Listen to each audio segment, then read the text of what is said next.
Ladies and gentlemen, since I'm a fiction writer, let us start with a short story. Suppose that you are an astronaut whose spaceship gets out of control and crashes on an unknown planet. When you regain consciousness and find that you are not hurt badly, the first three questions in your mind would be, where am I? How can I discover it? What should I do? The Democratic talking point, the line that they repeat over and over again, is we must raise the debt ceiling because we pay our bills. No, it is the opposite. The government wants to raise the debt ceiling because we never pay our bills. If you pay your bills, you don't have any debt. Where does the debt come from? It's unpaid bills. We have $31.7 trillion in debt. That's $31.7 trillion of bills that we have not paid. We didn't pay them. We borrowed the money. And we want to keep on borrowing the money. Nobody wants to pay any of these bills. I wanted to start paying the bills because I know that the sooner we have to pay them, right, the sooner we'll stop running them up. Because the reason we keep increasing spending is because we never have to pay the bills. We can keep putting all the spending on a credit card. And as long as they raise the debt ceiling, we can continue to not pay our bills. Now, does that mean we cannot pay our bills indefinitely? No, because eventually we're going to have a currency crisis. Eventually, it's not about America not wanting to borrow. It's about the rest of the world not wanting to lend because they know we're not going to pay them back. And one of the reasons they know that is because we've already told them. We are telling them that repeatedly in this debt ceiling battle. Something has to happen to stop the spending. Because the one thing we know that's not going to happen is fiscal responsibility. Congress and the president are never going to vote to defuse this bomb. This bomb is going to explode. Right? The only thing we don't know is how long is the fuse? How much time do we have before the bomb explodes? And there's a very interesting thing about this particular bomb. And that is the longer it takes to blow up, the bigger the explosion is going to be. Right? That's why it actually would be better to have it blow up now rather than to have it blow up later. But again, from a politician's perspective, later is always better. Even if it's way worse, it's better. Because, you know, who knows how much later is going to be? A lot of these guys are like, who cares? I may not be in office when the bomb blows up, so it's somebody else's problem. In fact, I may not even be alive. You know, I may be dead when this whole thing blows up. So who cares, right? What happens after I'm dead, right? So that is the perspective, unfortunately, of the people who we have elected to lead this country. They don't give a damn about the country. They don't care what happens to it. They just care about their own political careers. And you know that too, because they're saddling future generations with debt. I mean, do you care about your country if you don't even care about your kids, your grandkids, if you're piling all this debt?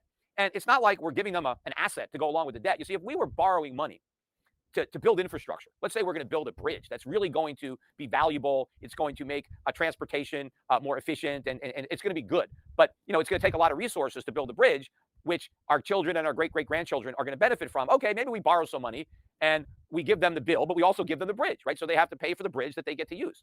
But that's not what we're doing. We're borrowing money and just spending it. We're consuming it. We're buying stuff. We're giving our children and our grandchildren nothing, just a bill for the party that we have. Now, I mean, how is that responsible? I don't care about these Republicans who claim that they don't want to raise the debt ceiling. I mean, it's all politics.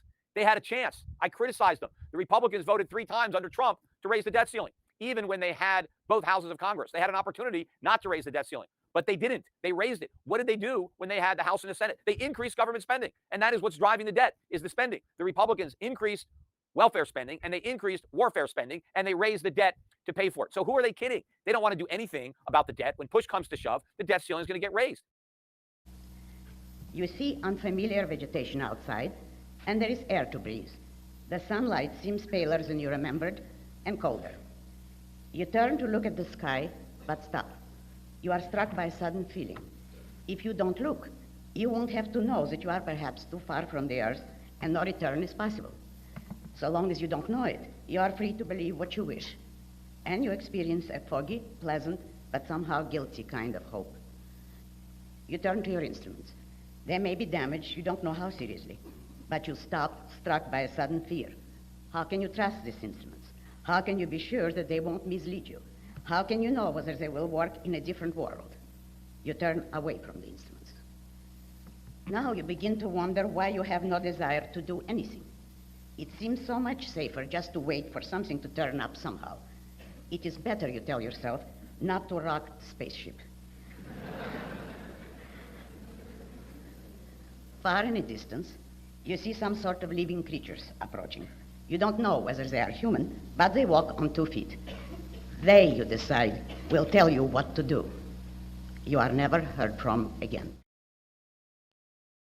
the government would basically employ court intellectuals to justify their interventions to the public. So the king would basically make a certain church established. This is the state church. People must support the state church. You must, listen to the priest, etc. And that would, of course, the king would give money to the priest to build a nice church. The priest would have the king's the king's ear. The priest would live a good life. And in turn, the priest would say the king is divine. You have to listen to the king. You have to fight for the king. You have to pay taxes for the king. If you're conscripted, you have to go out and fight for the king in some foreign war, etc. So it was this alliance between the throne of government and the altar, right? So the religious groups, which at the time are really the only intellectuals. And this has continued into the modern era because nowadays, although there's not an explicit religious element in intellectuals and there is a separation of church and state, it's court intellectuals are basically academics employed by the government in state universities, etc., because the governments give them cushy jobs, or sinecures as they're called. And in turn, those intellectuals justify the government. So they say, oh, you have to pay taxes, you have to wear a face mask, you have to adhere to this regulation. All of this is good. It might not, it's not because God said so, but it's because it's promoting the welfare of the public, etc. And in return, those universities will get cushy research grants and government subsidies, and those intellectuals will get nice jobs and so on and so forth. So the alliance refers to the connection between the government and intellectuals. This is fantasy, you might say. You would not act like that, and no astronaut ever would.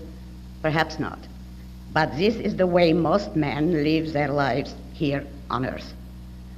Most men spend their days struggling to evade three questions, the answers to which underlie man's every thought, feeling, and action, whether he is consciously aware of it or not. Where am I? How do I know it? What should I do? By the time they are old enough to understand these questions, men believe that they know the answers. Where am I? Say, in New York City. How do I know it? It's self-evident. What should I do? Here they are not too sure, but the usual answer is whatever everybody else does. The only trouble seems to be that they're not very active, not very confident, not very happy, and they experience at times a causeless fear and an undefined guilt which they cannot explain or get rid of. They have never discovered the fact that the trouble comes from the three unanswered questions, and that there is only one science that can answer them: philosophy. Came out, so I would have to admit, I keep arguing, there's not too much difference between the two parties, but there is a little bit. Yeah. I think Jim Jordan is not a Democrat. Yeah. And he pursued it and got some really strong evidence. But we'll talk about that. But there was a flash of news here just a couple minutes ago that sort of is a surprise, if nothing else, and that is Tucker out at Fox. Yeah, wow. I wonder how many people predicted it yesterday. Yeah. I don't think there was any whispers that, that Tucker better watch out, he might get fired. But Tucker has his own story, and he's not going to get fired from the public view, and people are still going to be interested. So it'll be interesting to see what happens. But it did come up rather suddenly, and you wonder how. I think his show was doing pretty well. Yeah. It was catching on. But then again, how do you figure this all out? But there'll be a lot of speculation, and it might take a day or two to hear all the rumors and everything that went on. Yeah, someone referred to it as an earthquake, and I would say definitely an earthquake. I mean, I don't know if it's ever happened in history without some sort of major scandal that a person has the #1 news program in the entire country and has had it for years, and if he was fired and is fired for it, I mean, it's unprecedented. Certainly, I mean, usually when you're successful in a business and you make a lot of money for your company, well, you actually do better rather than get fired. So, we can't really speculate. We don't know what's behind it. I think maybe you mentioned it a second ago that maybe he'll even make more money outside of Fox News nowadays because we see a lot of independent journalists making successful goes at it. I don't think he's going to live in poverty. No, I don't think so. Maybe we'll get him to speak at our conference about censorship. That would be a good one. There you go. Philosophy studies the fundamental nature of existence, of man, and of man's relationship to existence, as against the special sciences which deal only with particular aspects. Philosophy deals with those aspects of the universe which pertain to everything that exists. In the realm of cognition, the special sciences are the trees, but philosophy is the soil that makes the forest possible. Why was it that Mikey Morell, former acting head of the CIA, decided to throw Tony Blinken under the bus? Morell is a very, very sensitive political guy. Now, why would he throw Tony Blinken under the bus? This is pretty damning stuff that Blinken asked him to get involved with 50 other high-level intelligence and security officials to make sure that the Biden mess before the election was suppressed. And we know, as you know, that the New York Post was kicked off Twitter, for God's sake. There were all kinds of people in Twitter to make sure that Joe Biden won this election and didn't have to answer questions about his wayward son. I have nothing against prodigal sons, but that was really damning, and it was suppressed just as other things are being suppressed by the major media. It seems to me that Mike Morell was only too happy to do this favor for Biden he wanted Biden to win. He wanted to be the director of the CIA, a job he didn't get. It went to another seasoned professional, Bill Burns, who still has the job now. He didn't say that the letter was false and that this wasn't their opinion, but he did say it was instigated by Tony Blinken. So why he would want to throw Tony Blinken under the bus in the same time period that all this information comes out in the Teixeira documents, that the government itself believes we are losing the war, that the government itself recognizes that we can't get enough ammunition to Ukraine, that the government itself knows that the Ukrainian air defenses have been degraded practically down to zero. Your suggesting is probably not a coincidence that this is all coming out at once. Yes, Judge. There are some dots that shouldn't be connected and others that can. You can't be sure, right? I mean, Morell is a slippery character. That letter, I don't know what the adjective is. It shameful or is it shameless? My God, that was awful. I think they mean the same thing here. Yeah. One means you should have shame, and the other means you're so hardened you don't. Okay. Mr. Medvedev, former President Medvedev, is the number 2 person in the Russian equivalent of the National Security Council. But over the weekend, he made very incendiary comments about Poland, suggesting that what Poland wants is really some sort of a Lithuanian, Poland, Ukrainian empire, whereby Western Ukraine is a part of Poland. I had not heard this argument before. Why would he be saying something like this? And why is he picking a fight with the Poles, who are just anxious to lead a NATO charge into Ukraine? I think Medvedev, he's the bad cop here. Okay. He's the guy that speaks up really, really strongly.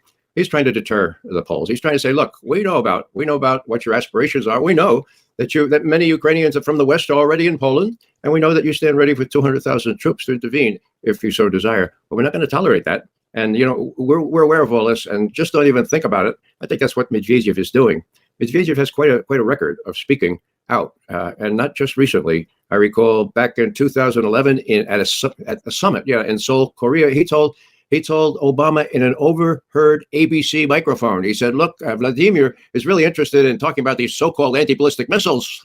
He's really concerned about that. And Obama's caught saying, look, give me some space to win the election here, and then we'll talk about this, okay? Right. And Medvedev says, oh yes, I'll tell Vladimir, verbatim, okay? So what happened? Oh, Obama forgot about it. They never talked about these systems. I'm going to give a big speech tomorrow night up at Massachusetts Peace Action on precisely how it came to be that these intermediate or medium-range ballistic missiles are now around the periphery in Poland and Romania, and that Biden promised not to put them in Ukraine. He promised that on the 30th of December, 2021. Then he reneged, and he reneged clearly 6 weeks later, 2 weeks after that, the invasion of Ukraine. It was a contributing factor, not the only factor. Joe Biden and the American government has no off-ramp here. Yeah, the only off-ramp would be a very distasteful one. If I were advising them, I would say, look, now's the time to deal. You have the Vatican you could go to for good offices. You have China, you have Brazil, you have Lukashenko, and they're all calling for a ceasefire and negotiation. What the hell? I mean, the first thing you do is you stop the bleeding, right? Right. My God, don't you have a conscience? You stop the bleeding. And then you get around the table and you figure out what the best deal you can do. You give and take, okay? That's not happening. And that's because of these adolescents that are not advising. They're running a show there together with Victoria Nuland. That's dangerous. And the only hopeful thing I see in all these revelations is that there seems to be opposition to that now. And the truth will make us free. The truth could end this thing once Americans are educated to the fact that we were lied to, that Ukraine could win. We were lied to that World War III could be avoided. And we could win and the Russians lose. I mean, it can't be avoided. Biden can't have both. He can't win in Ukraine, defeat Russia, and avoid World War III. Brilliantly put, Ray. Thank you so much for joining. Philosophy would not tell you, for instance, whether you are in New York City or in Zanzibar, though it would give you the means to find out. But here is what it would tell you. Are you in a universe which is ruled by natural laws and therefore stable, firm, absolute, and knowable? Or are you in an incomprehensible chaos, a realm of inexplicable miracles, an unpredictable, unknowable flux, which your mind is impotent to grasp? Are the things around you real, or are they only an illusion? Do they exist independent of any observer, or are they created by the observer? Are they the object or the subject of your consciousness? Are they what they are, or can they be changed by a mere act of your consciousness, such as a wish? The nature of your actions and of your ambition will be different according to which set of answers you come to accept. These answers are the province of metaphysics, the study of existence as such, or in Aristotle's words, of being qua being, the basic branch of philosophy. So the Russians are not happy about this. Apparently, it looked like there was some holdups with Lavrov's visa. I remember Russian officials were saying last week they weren't sure if he was going to get a visa to go attend this UN Security Council meeting that's going to be held on April 24th and 25th. And this meeting comes a few weeks after Russia detained an American reporter for the Wall Street Journal. So maybe this is some kind of retaliation for that. Lavrov and Blinken have, they spoke by the phone earlier this month about this journalist, Evan Gershkovich. But according to Moscow, this shows what kind of diplomat Tony Blinken is. They have no plans to meet. Lavrov's coming to the U.S., going to the UN, but Blinken has no plans to talk with him, on the sidelines of the UN Security Council or anything. Just not worth his time, I guess. I think that really shows how they're not interested in figuring out ways to end this war or reduce tensions. Just the way he operates, Blinken. I just want to take a moment now to mention that we're starting our fundraiser this week. And it's that time of year again where we have to ask our readers and our listeners and viewers now for support. This is how we get by. We do these fundraisers, every quarter or 3 times a year about that rate. And, we're entirely funded by our readers, donations. And that's just how we are able to do this and get by. So you could go to antiwar.com/donate and you can see the different ways that you could support us: a one-time donation, a monthly donation, special donations. So the next one, Brazil's Lula reaffirms Ukraine position after U.S. criticism. So Brazil's President Lula, he has reaffirmed his stance that countries should push for peace talks to resolve the war in Ukraine after coming under harsh criticism from the U.S. for his position. During a recent visit to China, Lula said the U.S. should stop encouraging the war in Ukraine and start talking about peace. And then the White House response was that he was parroting Russian and Chinese propaganda. So in Portugal on Saturday, Lula again called for peace talks. He's not backing down on this position. He said this at a press conference with Portugal's president. He said, quote, "We are not in favor of war. We want peace. Russia does not want to stop and Ukraine does not want to stop. And if you don't talk about peace, you are contributing to war," end quote. And I think that's a pretty simple idea there, that like the U.S., you don't talk about peace. You just keep pouring weapons into the country. It's clear that you're contributing to war. So I don't think there's anything controversial about what he's saying. And Lula said that he understood the position of the European countries that want to keep arming Ukraine and said that he was trying to convey Brazil's position. He said, quote, "Brazil does not want to participate in the war. Brazil wants to find a group of people who are willing to spend a little time talking with all the people who are willing to make peace," end quote. So the U.S., as I've covered a lot, and its European allies, most of its European allies, I should say, there are some exceptions, have discouraged peace talks throughout the war. Most recently, the U.S. came out against China's potential role as a mediator between the warring sides. Right before Xi Jinping went to Moscow, the White House said it opposed a ceasefire in Ukraine. I don't know how people are supposed to think anything other than that the U.S. doesn't want peace if those are the things they're saying. It's not Chinese or Russian propaganda. It's the truth. It's based on what you're saying. All right, the next one here. China's foreign minister says that Beijing will never back down on Taiwan. So Chinese Foreign Minister Qin Gang said Friday that China will never back down on the issue of Taiwan, which Beijing views as its own territory, in a warning that was aimed at the U.S. and the government in Taipei. So he made the comments toward the end of a speech on China's contributions to the global economy. He said, quote, "The Taiwan problem is at the core of China's core interests. We will never back down in the face of any act that undermines China's sovereignty and security. Those who play with fire on the question of Taiwan will burn themselves," end quote. China's military recently conducted 3 days of major live fire exercises around Taiwan in response to the President Tsai meeting with Kevin McCarthy. Beijing views these high-level contacts between U.S. and Taiwanese officials as a violation of the U.S.'s One China policy.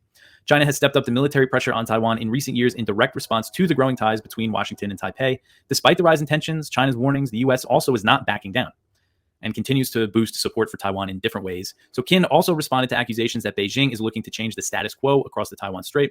He said, quote, "It is not the Chinese mainland, but the Taiwan independent separatist forces and a handful of countries attempting to disrupt the status quo," end quote.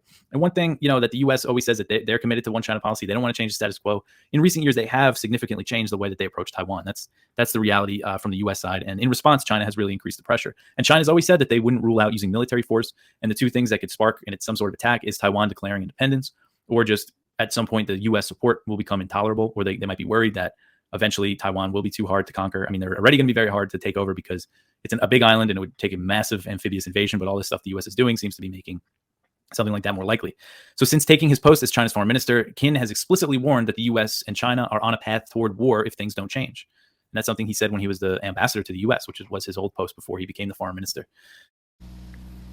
No matter what conclusions you reach, you will be confronted by the necessity to answer another corollary question. How do I know it? Since man is not omniscient or infallible, you have to discover what you can claim as knowledge and how to prove the validity of your conclusions.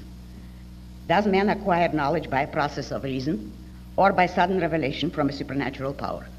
Is reason a faculty that identifies and integrates the material provided by man's senses, or is it fed by innate ideas implanted in man's mind before he was born?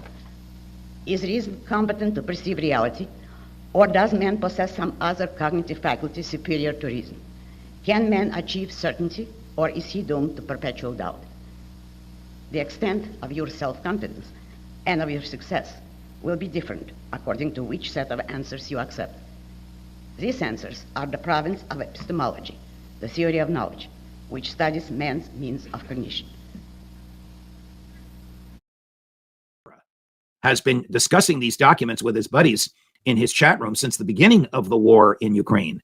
And the documents reveal that during the course of the war, not just now, but during the course of the war, the government itself, the American government itself, doubted that Ukraine could win this. And as the war progressed, the American government itself concluded that the Ukraine air defenses were degraded irreparably and will be down to zero by early June, which is just 6 weeks from now.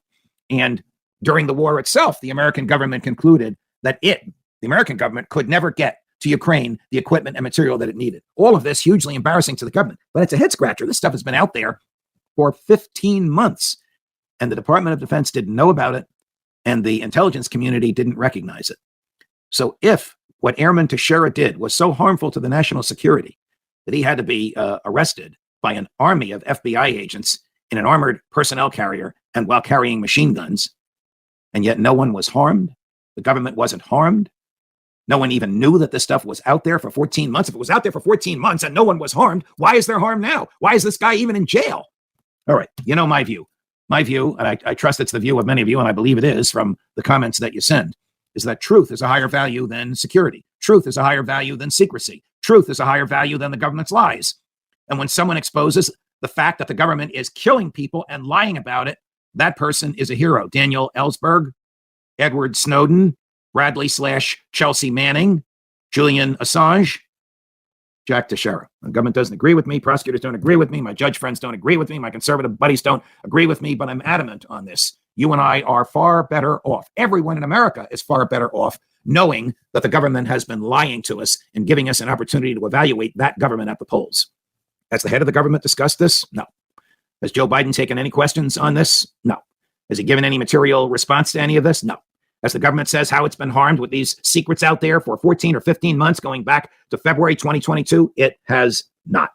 While all this is going on, bipartisan legislation introduced by Senator Sinema, a Democrat and independent from Arizona, and Senator Loomis, a Republican from Mississippi. You won't believe what this is for. Bipartisan legislation to require all Americans to have their own digital footprint, their own QR code registered with the government. Oh boy. George Orwell, where are you? Do we really want to have to prove who we are by showing our own QR code to the government every time we deal with the government? That's what this legislation would require. And it was passed out of whatever committee in the Senate evaluates these things unanimously, perhaps because it's bipartisan, one Republican and one Democrat/independent. Where the hell is the government taking us? Will computer chips embedded in our skin be next? We know that Dick Cheney and others seriously suggested that to President George W. Bush shortly after 9/11. Thank God that legislation got nowhere, but this is a step in that direction. Do you really want to have your own QR code mandated by the feds and registered with the feds, and which you would have to trigger every time you engage in a commercial transaction or any transaction with the government or with your lawyer or with your doctor?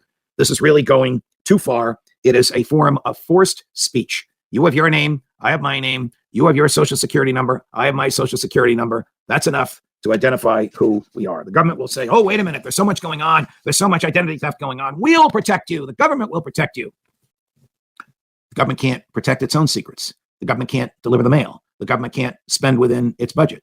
The government can't decide whether or not it wants to win a war. The government can't fill potholes. And the government is going to protect your identity? Baloney. This is just another means of government control. Oh, that QR code. It's in your mobile device. Where are you? Bingo. We'll just press the QR code in, and it will tell us where the mobile device is so the government can follow you, like it or not. These two branches are the theoretical foundation of philosophy. The third branch, ethics, may be regarded as its technology. Ethics does not apply to everything that exists, only to men, but it applies to every aspect of man's life, his character, his actions, his values, his relationship to all of existence. Ethics, or morality, defines a code of values to guide man's choices and actions, the choices and actions that determine the course of his life. Just as the astronaut in my story did not know what he should do because he refused to know where he was and how to discover it, so you cannot know what you should do until you know the nature of the universe you deal with, the nature of your means of cognition, and your own nature. Before you come to ethics, You must answer the questions posed by metaphysics and epistemology. Is man a rational being, able to deal with reality, or is he a helplessly blind misfit, a chip buffeted by the universal flux? Are achievement and enjoyment possible to man on earth, or is he doomed to failure and disaster? Depending on the answers, you can proceed to consider the questions posed by ethics. What is good or evil for man, and why?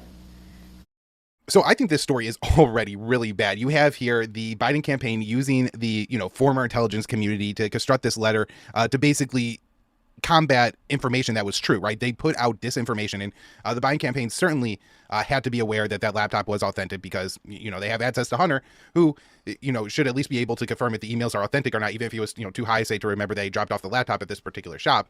Certainly, you would assume somebody on the Biden team would be able to authenticate pictures of his son and emails that his son sent. And so they put out disinformation to help him win the election. They took a story that they knew was true, and then they provided false information on top of that to at least make it gray as to whether that was true or not. However, it gets far worse here. Joe Biden himself exploited the letter during the October 22 presidential debate with Trump, accusing Moscow of targeting his son in an elaborate propaganda operation. For his part in the scheme to cover up the critical story, which may have mortally threatened Biden's chances of winning the election, Morell was thanked personally by Steve Raici, the chair of the Biden campaign, in a phone call after the debate. Morell was reportedly being considered as a candidate to lead the CIA under the Biden administration, position now held by William Burns, though he claims he was never really formally in talks about the job. On Thursday, Jordan and Representative Michael Turner, the chair of the Select Committee on Intelligence, sent a letter to Blinken requesting his communications related to the investigation, including those with Morell. So you see, even what the president of the United States did, he took a story that he knew was real, claimed it was Russian propaganda, and it planted that story in the media, and then brought it up at the debate, citing that letter to say, like, look how, this is obviously false. Even our former intelligence community says so.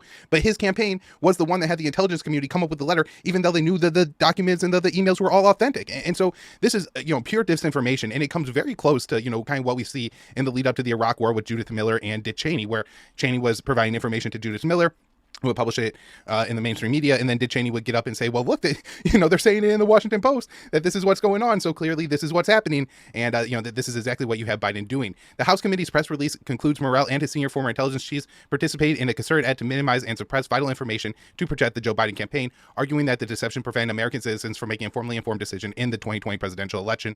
Morell was the acting CIA director for the CIA for 2 months during 2011 and again for 4 months between 2012 and 2013. He was a big booster of the Hillary Clinton campaign for president in 2016 and remains an avid defender of the post-9/11 torture regime. In 2016, on the Charlie Rose show, he also publicly called for the U.S. to support armed groups with directions to kill Russians and Iranian forces in Syria.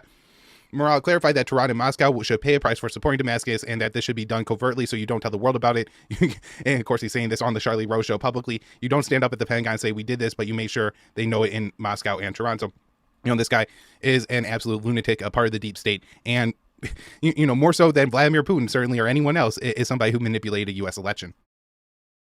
And over time, our support will help to make this possible, Stoltenberg said at a press conference with the Ukrainian President Zelensky. Ukraine was first promised NATO membership in 2008, despite warnings from then U.S. Ambassador to Russia, William Burns, who now serves as CIA director, that Moscow views Ukrainian NATO membership as the brightest of all red lines. NATO significantly stepped up its support for Ukraine following a 2014 U.S.-backed coup in Kiev that ousted Viktor Yanukovych. Over the years, NATO allies have been providing training for tens of thousands of Ukrainian soldiers, Stoltenberg said in Kiev. Since Russia's invasion of Ukraine, Stoltenberg has repeatedly pledged Ukraine would eventually become a member, but Kiev has never been given a timeline. Some NATO members want to give clear statements to Ukraine on potential membership at a summit that will be held in the Lithuanian capital this July, but the U.S. is reportedly pushing back against the plan.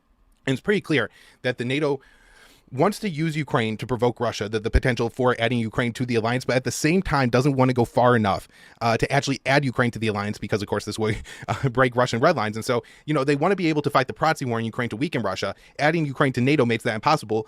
Saying Ukraine won't join NATO lessens Russia's concern and need to fight the proxy war in Ukraine. And so they're going to stay the ambiguous course to make sure that Russia feels like Ukraine might join and, that provocation is on the table without pushing it too far. Should man's primary concern be a quest for joy or an escape from suffering? Should man hold self-fulfillment or self-destruction as the goal of his life? Should man pursue his values or should he place the interests of others above his own? Should man seek happiness or self-sacrifice? I do not have to point out the different consequences of these two sets of answers. You can see them everywhere within you and around you. The answers given by ethics determine how men should treat other men. And this determines the fourth branch of philosophy, politics, which defines the principles of a proper social system. As an example of philosophy's function, political philosophy will not tell you how much ration gas you should be given and on which day of the week. It will tell you whether the government has the right to impose any rationing on anything. The fifth and last branch of philosophy is aesthetics, the study of art, which is based on metaphysics, epistemology, and ethics. Art deals with the needs, the refueling of man's consciousness. Finds and declares that gun violence is a threat to the public health and safety of people in Washington. Assault weapons are civilian versions of weapons created for the military and are designed to kill humans quickly and efficiently. For this reason, the legislature finds that assault weapons are like M16 rifles and thus are weapons most useful in military service. Now, the rest of it is pulling on the heartstrings, but this is black and white text telling you that the state of Washington is going to go against the United States Constitution, go against the United States Supreme Court and their decisions, and they're going to tell you what you can do, what you can have, because something's like something else. You know what it's coming off as? It's like he says, it's actually an attack on the Constitution, because it seems to me like politicians are setting themselves up where they are acting as if the only people who are for the Constitution are conservatives. If they are left-leaning or left-wing or just outright liberals, they are supposed to be against it. So what they're trying to do is completely rip up the Constitution. There's no freedom anymore at all. We already know freedom of speech is out. So that's one. The Second Amendment is gone. There you go. There's another one. Let's see how many more we can mess up. We're trying to just continue to get rid of this. And I don't get it. I don't see how this tactic will help anything, because the people whose guns they can actually take are the people who report the guns that they purchase. The people who report the guns that they purchase are law-abiding citizens. So what they will do then is go and take all of the guns, or try and take all of the guns, which to me will cause a civil war. That would definitely cause a civil war. That's just my opinion, but I could be wrong. I've been wrong a lot. I don't mind being wrong, but they're going to attempt to take the guns the weapons from law-abiding citizens who report their guns, and then leaving the only people with guns to be criminals, the people who we actually need guns to take care of ourselves and protect ourselves from. I don't get that. Like, that's completely ass backwards, in my opinion. It's idiotic. And why are people voting for this? Because they believe in police so much. They believe in the military so much that they don't have to defend themselves. All they got to do is call the police. How's that been working out for you? Because in the cities where they have the most strict gun laws, that's where most of the crime is, and most of the crime is not being committed by law-abiding citizens. So please make this make sense to me. Like, you see a couple of school shootings or mass shootings here and mass shootings there, and you make your laws strictly about that, when 90% of the shootings are coming from the criminals that live in these cities and states that have the strict gun laws in the first place. Listen, I'm no expert in this. I'm just trying to figure it out. Because last thing I want someone to do is come to my doorstep and saying, well, let's see, you've registered to have this gun and this gun and this gun, and we need to take that up off your hands because right now, we just now passed the ban on weapons, and you clearly have them, and we're just taking them. Matter of fact, if you come turn them in, we'll give you $200, or we'll give you $300, or we'll give you some money. We'll give you $50 per weapon or something like that. And leaving me unarmed, not being able to protect my family, not being able to protect my home, not being able to protect myself when I'm out and about. Like, come on, man. I don't get it, man. Why are we going against the grain so much and trying to make matters worse? That right there makes absolutely no sense to me. And if you like, Van, you're wrong, feel free to lay it down to me on how wrong I am in the comments. I don't mind learning. Now, some of you might say, as many people do, oh, I never think in such abstract terms. I want to deal with concrete, particular real-life problems. What do I need philosophy for? My answer is, in order to be able to deal with concrete, particular real-life problems. That is, in order to be able to live on Earth. You might claim, as most people do, that you have never been influenced by philosophy. I will ask you to check that claim. Have you ever thought or said the following? Don't be so sure. Nobody can be certain of anything. You got that notion from David Hume and many, many others, even though you might never have heard of him. Or, this may be good in theory, but it doesn't work in practice. You got that from Plato. Just a few minutes ago, we learned that Russia, chairing the Security Council of the United Nations, sat down in New York City at the UN in an effort to talk about a peaceful end to the war in Ukraine, and the American, British, and Swiss counterparts on the Security Council would have nothing to do with it. Instead, they blasted Russia and blasted Foreign Minister Lavrov personally.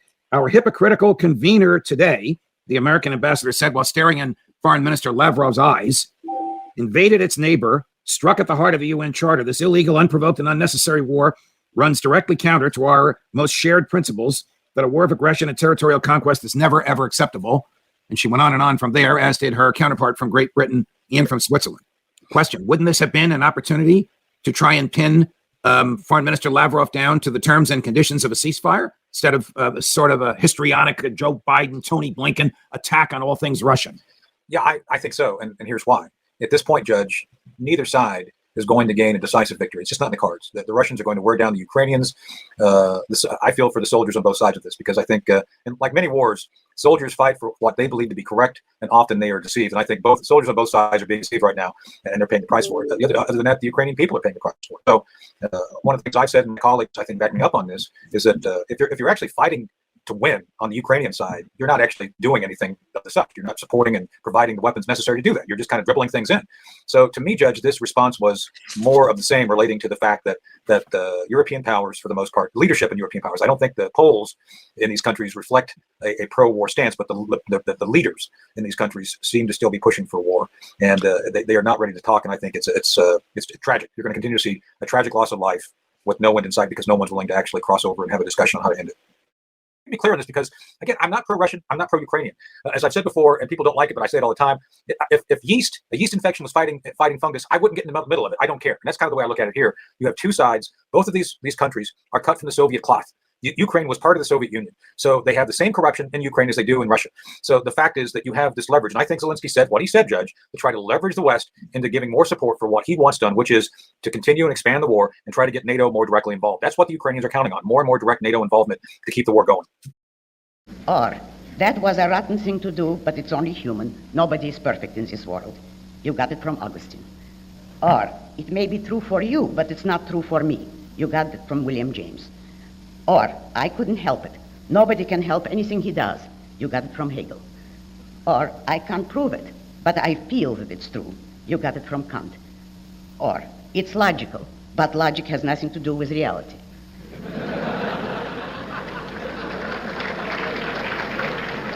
You got it from Kant.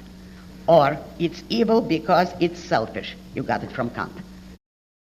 And then on to the market. So today, that bank that went down how much? Almost 50%. The First Republic, Last Republic, who gives a fuck? Now the media, the business media, is finally saying what we've been saying in the Trends Journal for 3 years. Commercial real estate bust, mostly in the business sector, worth $5 trillion. Floating loans, as interest rates go up, so too the cost of their loans as their office occupancy keeps dropping. Yep. So going into your Trends Journal, again, no magazine in the world gives you in-depth socioeconomic and geopolitical trends analysis and trend forecasts you won't find anywhere else. Grand total of $2.86 a week with information you can't find anywhere else. The Wall Street Journal, $5 a day. And no one gives you trends analysis and trend forecasts. Don't do it. Okay, the M&A slump, merger and acquisition slump. Been writing about it, said it was going to happen, getting worse. Banks pay higher interest rates and attempt to hold on to customers. You saw what happened to the banking stocks today? Not working. We are in for the biggest financial and geopolitical crisis in modern history. This is just some of the stories in the, in Congress, an inside deal. That's right. They started selling bank stocks because they knew it was happening. One article after another reporting on this. Oh, ready for this? Trends in the Markets by Gregory Mannarino. Expect an inflationary depression. That's right. Dragflation. Depression and inflation. Economy drags down, inflation goes up. Mannarino's on the same page as us. And what else do we have? Trends in the COVID war. Oh, the face masks? Yeah. They increase the risk of stillbirths and testicular dysfunction. That's okay. Keep wearing them. Again, we've been detailing this stuff for 3 years. Now the facts are finally coming out. And that Lewinsky lying little freak that's the head of the CDC. What a bunch of scumbags. How can you be so fucking stupid to swallow their shit? Now she admits that COVID-19 vaccines don't stop the spread. And how about all those celebrities, all those arrogant pieces of shit? No vax, we hate you. No vax, can't come in if you're not vaccinated. All the stores, all the shops, all the venues, no vax, no freedom. Have you heard the modern activists say, act first, think afterward? They got it from John Dewey. Some people might answer, sure, I've said those things at different times, but I don't have to believe that stuff all of the time. It may have been true yesterday, but it's not true today. They got it from Hegel.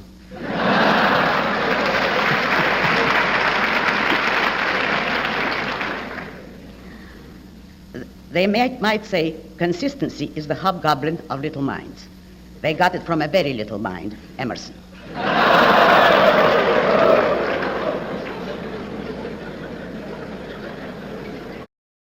Plans to get a lot of activity in the military-industrial complex, and also chaos brings changes, and some people want to change in a direction directly opposite of what we would like. Yeah. Well, I've been following Sudan, and not extremely closely, but since I worked for you on Capitol Hill, because you remember back then that the big thing was free Darfur, we got to save these people, because Sudan was governed by a president that didn't bow down to the U.S. Bashir, his name was. Interestingly, he left. He just broke out of prison. So what the U.S. did with some allies is it basically cut Sudan apart and created South Sudan. That's the one that had all the oil, and we put our guy in there. So that's what happened then. So I was watching that way back then. One of my conspiracy theories is that if, as you suggested earlier on, we already know that the administration is not expecting the Ukraine counteroffensive to be that effective. If that happens and the U.S. realizes we bit off more than we can chew, maybe a nice little war in Sudan might, appease, take people's attention away. But I do want to put this up, and this is making the rounds on Twitter. I can't vouch for all these dates, I have to admit, but I do find it fascinating. If you follow the timeline of U.S. interventionism, there's something that's going to ring true to you. So August 24th, 2022, U.S. ambassador appointed to Sudan for the first time in 25 years, 25-year lapse. Then in September the next month, U.S. ambassador warns Sudan against finalizing Russian naval base deal. Move up to November 11th, 2022. Blinken urges Sudan to consider U.S. support for the rapid formation of a civilian-led transitional government. So already trying to change the government there. December 5th, 2022. UN brokers a framework agreement between Sudan's military leaders and leading pro-democracy parties. December 7th, 2022. Blinken threatens travel ban for Sudanese who endanger the framework agreement deal. February 12th, 2023. Sudan confirms deal for Russian naval base. Key players, Lavrov and Burnham. February 16th, 2023. Biden administration sends $288 million in humanitarian aid to Sudan. The next month, March 9th of this year. This is the one that's going to get you, Dr. Paul. Victoria Nuland visits Sudan to, quote, discuss democracy. That's just last month. Then March 9th, a conflict escalates between Sudanese armed forces under General Burnham and paramilitary group RSF under Dagalo. That's April 8th. April 22nd, a couple of days ago, U.S. evacuates Sudan.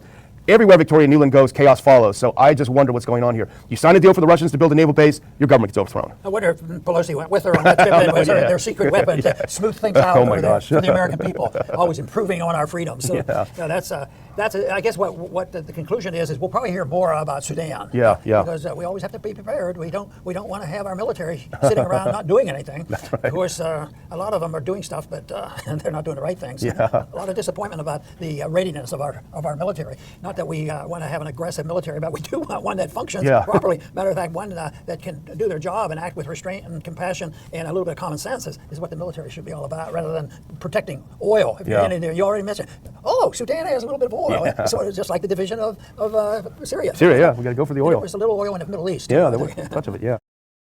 They might say, But can't one compromise and borrow different ideas from different philosophies according to the expediency of the moment? They got it from Richard Nixon,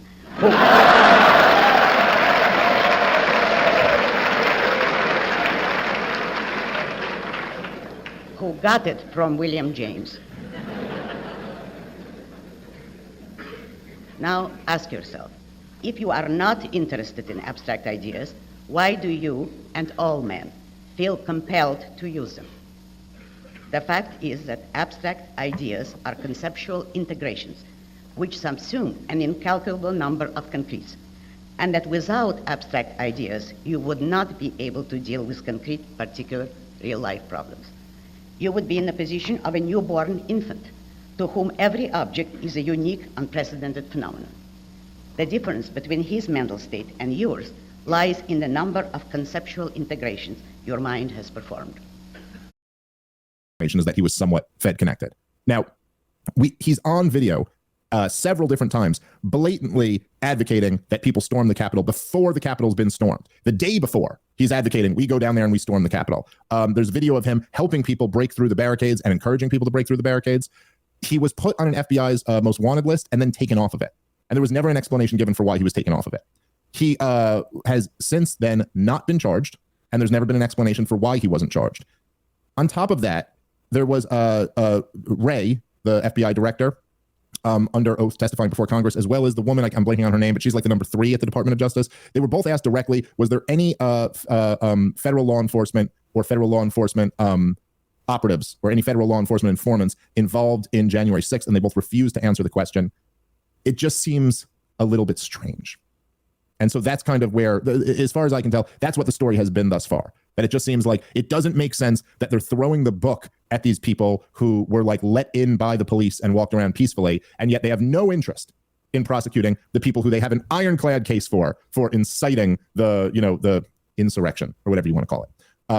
So anyway, that's kind of the short version of the backstory. Anything you want to add to that, Rob? A couple pieces, but I would say one of the most compelling pieces of evidence to say, hey, this guy must be a part of the system and working for the Fed or the FBI is the fact that the New York Times wrote a puff piece about him. If you know anything about New York Times reporting, if they're getting involved to tell you about how noble somebody is, there's got to be some kind of an agenda there that they're stepping into the picture. It's not just that somebody who is supposed to be a Trump supporter is getting a puff piece in the New York Times. It's the fact that it's a January 6th insurrectionist. A January 6th insurrectionist. Like the biggest story in the media, according to them, over the last couple years has been that our democracy was almost overthrown by Donald Trump. This is the big lie that Donald Trump kept telling about how he didn't lose the election. This led to an insurrection. Donald Trump's guilty of inciting an insurrection and blah, blah, blah, all of this. And so the idea that any of and there was one congressman who also had nothing but they were like, leave this poor guy alone. Stop bringing him up. Like, poor guy. I thought he's a domestic terrorist. Yes, like the entire Biden administration's main focus has been on the fact that these guys are domestic terrorists. And now all of a sudden we're supposed to have sympathy for this one guy. It just makes no sense. So something is going on here.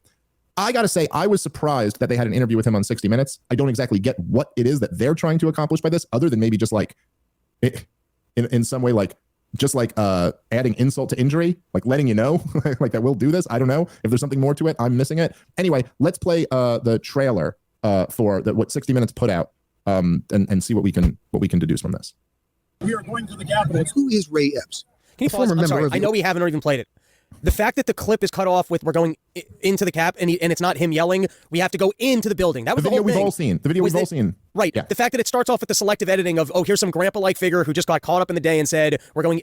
The whole point is, no, he was the one actually saying, we got to go do something violent and go into the building. That's the issue with the guy. Yeah. That's an incredible start to your fucking puff piece. Excuse my language. We're in the first couple minutes here at YouTube. Yeah, I know we try to hold off for a little bit. It's okay. Bleep that one out. But it's the thing is that, and for people who know, I've seen this video. This is like clear as day video that he actually the night before is saying, or I'm sorry, it's not the night before, but earlier before any of this happens, he's saying we have to go into the Capitol, and a Fed chant breaks out around him.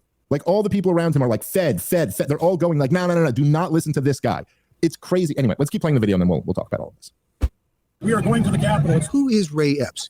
A former member of the Oath Keepers who served in the Marine Corps and was an ardent Trump supporter, or at least he was, until conservative media post-January 6th began insinuating that he was a government plant for the deep state. What exactly was the role of Ray Epps in the chaos of January 6th? No matter how many times they push this conspiracy theory, this lie, it'll never become truth. Wow, he's got to put the hat back on. Not representing bald men well, because now he looks even more deep statey. Wow. Well, it's there's something interesting already about it where they'll show, again, like you said, they're showing this clip. It's very deceptively edited, what they've already put out there, which is, here's him, just a guy, an older guy at the event. And here's Tucker Carlson making some crazy claim that he could be a Fed. Or he's not even making that claim. He's just asking what was the role of him. But it's very clear, if you actually put it in context, why Tucker Carlson is asking this question, right? It completely makes sense why he would be asking this question. Because here you have a regime that has come down, I mean, just enormously hard on all of the people who have been at January 6th. And yet they're concerned, it seems, with Ray Epps being what? Smeared? Like, that's a concern? Like, let's say the position of the corporate press is that he was not a Fed, okay? He was not an agent provocateur. So, fine. Okay, that's your position. Still, you would think, according to you, that would make him an insurrectionist, right? Like, there's no angle here where you could imagine that these guys would think like he's some put upon victim. And look, I suppose if you're trying to be as charitable as possible, it still does not make the corporate press look good. But if you're trying to be as charitable as possible here, you'd go, oh, they just want to discredit Tucker Carlson and those guys. And so since they're calling them a Fed, they want to say, no, he's not. And you guys are stupid for calling him a Fed, right? Like they're trying to run counter propaganda to what they see as propaganda. But again, even that is not a great look for the corporate press, because that would mean, oh, you guys don't actually have any principles. You're just now glorifying somebody who you would otherwise demonize as an insurrectionist because it would maybe hurt your opponents over on Fox News or something like that. You feel bad for him because he's been what? Tucker Carlson has said some mean things. The fucking shaman guy was held in solitary confinement for like almost 200 days. And this guy was just walked in. We've seen all the video now. He walked in, just followed a trail of people in, and then was escorted around by police who he was being nothing but cordial to and who were being nothing but cordial to him. And this videotape was not given to his attorney. He was then coincidentally let out of jail very shortly after this tape was made public, as they'll say it was unrelated. Okay. Seems a little bit strange, but whatever. But so you're not concerned about what happened to that guy, but you're concerned about what happened to this Ray Epps character? I mean, look, no matter what the scenario is here, something stinks. You have no choice about the necessity to integrate your observations, your experiences, your knowledge into abstract ideas, that is, into principles. Your only choice is whether these principles are true or false, whether they represent your conscious, rational convictions, or a grab bag of notions snatched at random, whose sources, validity, context, and consequences you do not know, notions which, more often than not, you would drop like a hot potato if you knew. But the principles you accept, consciously or subconsciously, may clash with or contradict one another. They too have to be integrated. What integrates them? Philosophy. And Australia's announcement comes a few months after Japan unveiled its plans to dramatically increase its military capability by doubling its defense budget. Tokyo's plans are also specifically aimed at China. So we just keep seeing countries and the U.S. and its allies moving in this direction. There's just no hiding the fact that they're all preparing for a war with China, of course, in the name of deterrence and preventing a war. But it seems like they're going to will a war into existence here. Antiwar.com has long been the most dedicated, principled, and unflinching opponent of the powerful, bureaucratic war machine that continues to drag Americans into disastrous armed conflicts around the world. Most press outlets are willing conduits of Washington's pro-war propaganda. Antiwar.com, by contrast, has redoubled its efforts to expose and counter the tsunami of misinformation flowing from the U.S. government and its accomplices in the establishment press. Despite being massively outspent by the opposition, it has been surprisingly successful in fulfilling that mission. So go to antiwar.com/donate. You can see all the ways you can support us. A philosophic system is an integrated view of existence. As a human being, you have no choice about the fact that you need a philosophy. Your only choice is whether you define your philosophy by a conscious, rational, disciplined process of thought and scrupulously logical deliberation, or let your subconscious accumulate a junk heap of unwarranted conclusions, false generalizations, undefined contradictions, undigested slogans, unidentified wishes, doubts, and fears, thrown together by chance, but integrated by your subconscious into a kind of mongrel philosophy, and fused into a single solid weight, self-doubt, like a ball and chain in the place where your mind's wings should have grown. Take a look at this little piece here. This is President Biden's statement that he issued. He's holding hands with Rebecca. Last name, I don't remember. She's the teacher of the year. Rebecca put the teacher's creed into words when she said, quote, "There is no such thing as someone else's child," close quote. "Our nation's children are our children. That's why our administration supports the teachers who care for them. Signed, President Biden. What hogwash this is. This is nothing but, hey, members of the teachers union, vote for me because I'll always back you against the boards of education that hire you. Gary, put that up again, please. This is nonsense. There's no such thing as someone else's child. Yes, there is. The children belong to the parents until the children reach maturity. Our nation's children are our children. No, they're not. The children belong to the parents. This is that left-wing progressive nonsense. The government schools can raise children. The government schools know what's better for children than the parents do. This attitude, seemingly pleasant, seemingly benign, honoring in the Rose Garden of the White House, the teacher of the year. This attitude belies a dangerous, dangerous belief. And that belief is that the government knows what's best for children. It doesn't. The government tells boys they can become girls and girls they can become boys. The government bans books. The government tries to indoctrinate children. Decisions about children's education should be made by the parents and not by government schools. Of course, in my world, there wouldn't be government schools. All schools would be privately owned. They would be so inexpensive because they'd be competing with each other. You'd be able to send your children to schools that you could afford, and your taxes would be less because the government wouldn't own the schools. Maybe that's fanciful on my part. But I have to point out the danger of this attitude that all children are ours. No, they're not. The children belong to the parents, Mr. President. Why don't you recognize that? I don't think you would have put your children, one of them is a mess, this crackpot Hunter, into the hands of the government when you were raising them. Joe Biden hates assault weapons. He never had one in his hands and doesn't even know what they do. My friend Stuart Varney, a great anchor at Fox Business, but raised in Great Britain where nobody had guns, once said to me, "Why do you need an AR-15? I said, "Stuart, put a banana in your mouth. Let me use the AR-15, draw a line on the banana, and I'll slice the banana with the weapon, with the ammo that comes out of the AR-15 right where that line is." What are you talking about? Why would I do that? To demonstrate how accurate it is. It is a supremely accurate, fabulous self-defense weapon. Joe Biden wants to make them illegal. Nothing's new about that. What is new is, before Joe Biden was on his campaign to make these weapons illegal, 55% supported the ban. Since Joe Biden has been campaigning, as he did back when he was in the Senate, to make these high-powered, super accurate rifles, which he calls an assault weapon, illegal, the percentage of Americans who approve of the ban has gone down to 46%. So before he campaigned for the ban as president, 55%. Now, after he's been campaigning for the ban for 2 years, it's down by 9 points to 46%. That will tell you something about Joe Biden's effectiveness or ineffectiveness on campaigning for an assault weapons ban. I don't know what an assault weapon is, because these are weapons that the Secret Service carry. These are weapons that the state police in California, who guard the governor of California, carry. I happen to know from friends involved in this work, these are weapons that the state police who protect the governor in New Jersey carry. These are super accurate weapons for self-defense. Why Joe Biden is on an onslaught against them is because they look dangerous. And when the government bans them, it doesn't save any lives. It just makes them more difficult to get. But it lets the government say, look, what we're doing to keep you safe. You're not keeping us safe.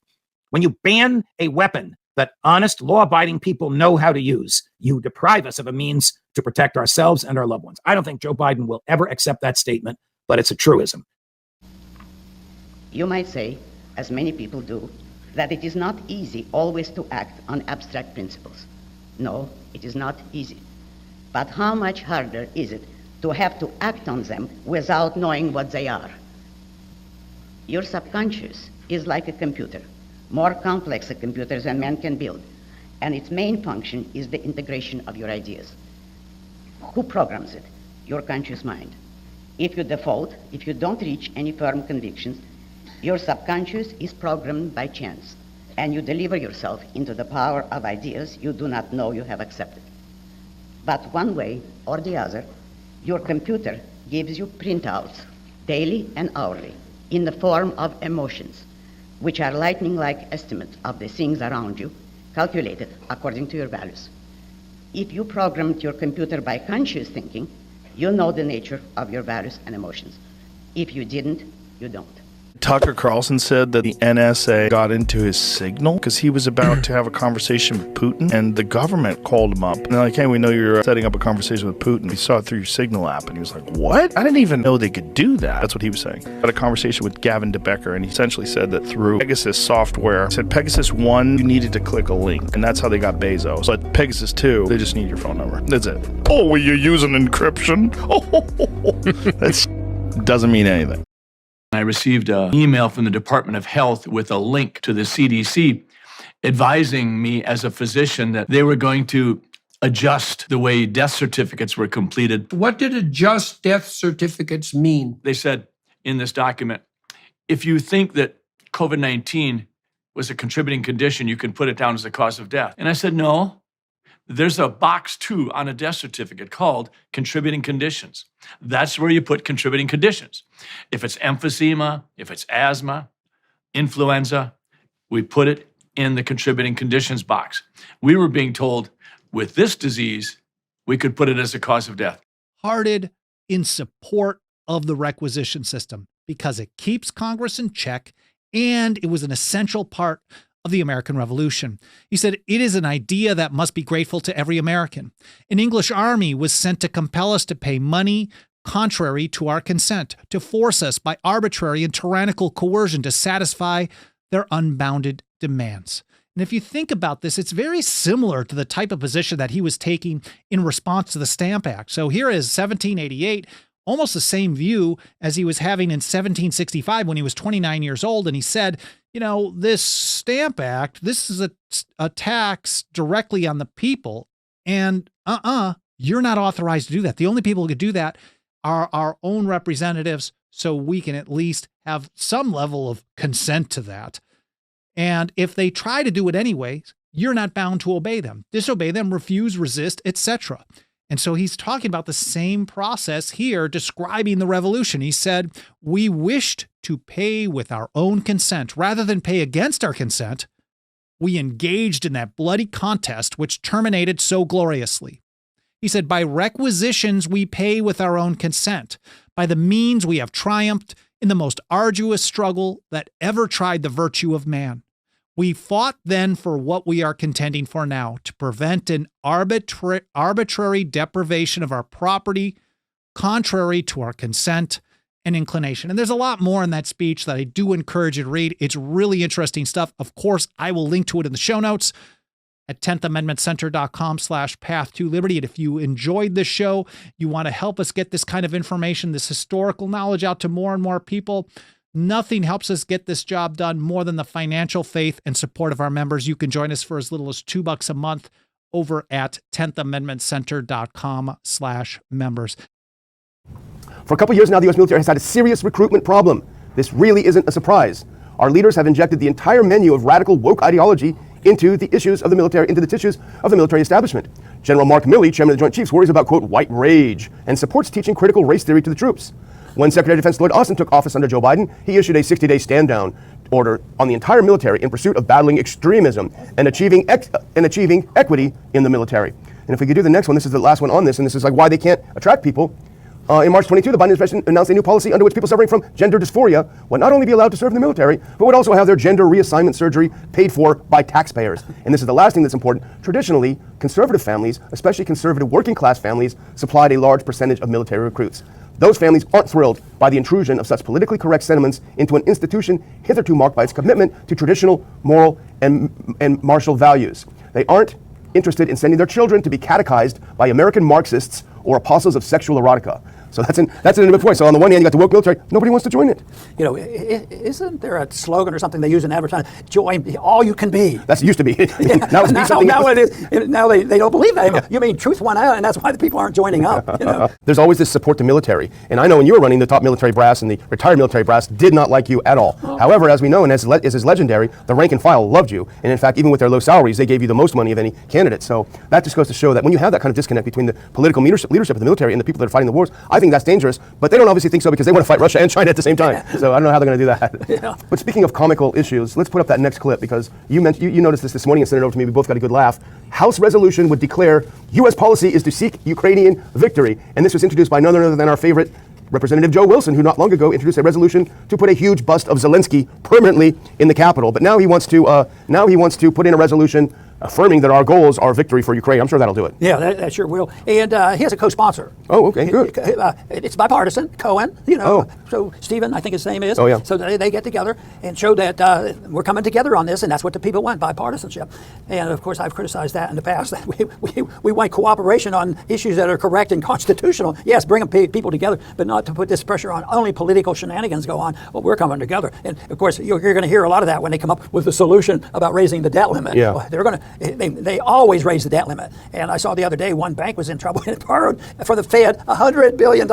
We should try that. Why do people think $100 billion and it's tiding them over and they'll do whatever they need? Where do they get the authority to? Oh, the Fed's the authority. The members of Congress don't vote on this. They don't even think about it, and they're delighted that the banking crisis has been calmed down for another week. Yeah. You know, so that to me is positively amazing. But it will be bipartisan. You know, when they deal with this deficit and the war. But we would like to encourage more people to be independent-minded, and if they get a position where somebody will listen to you, you can present your ideas. And somebody like Tucker, like we say, he wasn't with us on all the issues, but he was accomplishing a whole lot, and made people stop and think. That's why I'm very interested in RFK. Yeah. Because if you see an RFK saying the same things that a person like Tucker's saying, you don't say, well, each one gave up all their beliefs. It would be that some of their beliefs crossed each other and they come together. You know, the pharmaceuticals for that reason. So what we want to get more people to join in, rather than getting more people to join in because they've sacrificed what they believe in, but join in because they agree on certain issues. Yes, absolutely.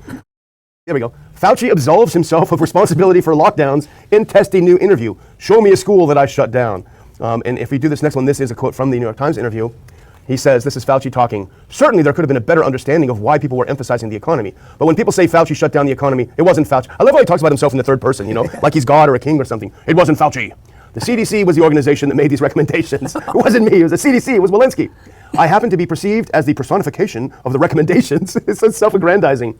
But show me a school that I shut down, and show me a factory that I shut down. Never. I never did. I gave a public health recommendation that echoed the CDC's recommendation, and people made a decision based on that. And this is the thing that gets me. But I never criticized the people who had to make these decisions one way or the other. That's a bold-faced lie. It sort of reminds me of how they curtailed First Amendment rights. You know, the social media cooperated with the business community. The business community works with social media, and social media does the canceling, but at the behest of the FBI and other people. And I got to thinking, well, why that's convenient for them is because all libertarians like to think it through. Well, if it's your personal house or your personal business or your personal opinion and your personal newspaper, that you don't want to immediately start regulating. And there's a lot of that going on right now. They want some want to prohibit the use, but that to me is amazing that they can turn around and what would the government say?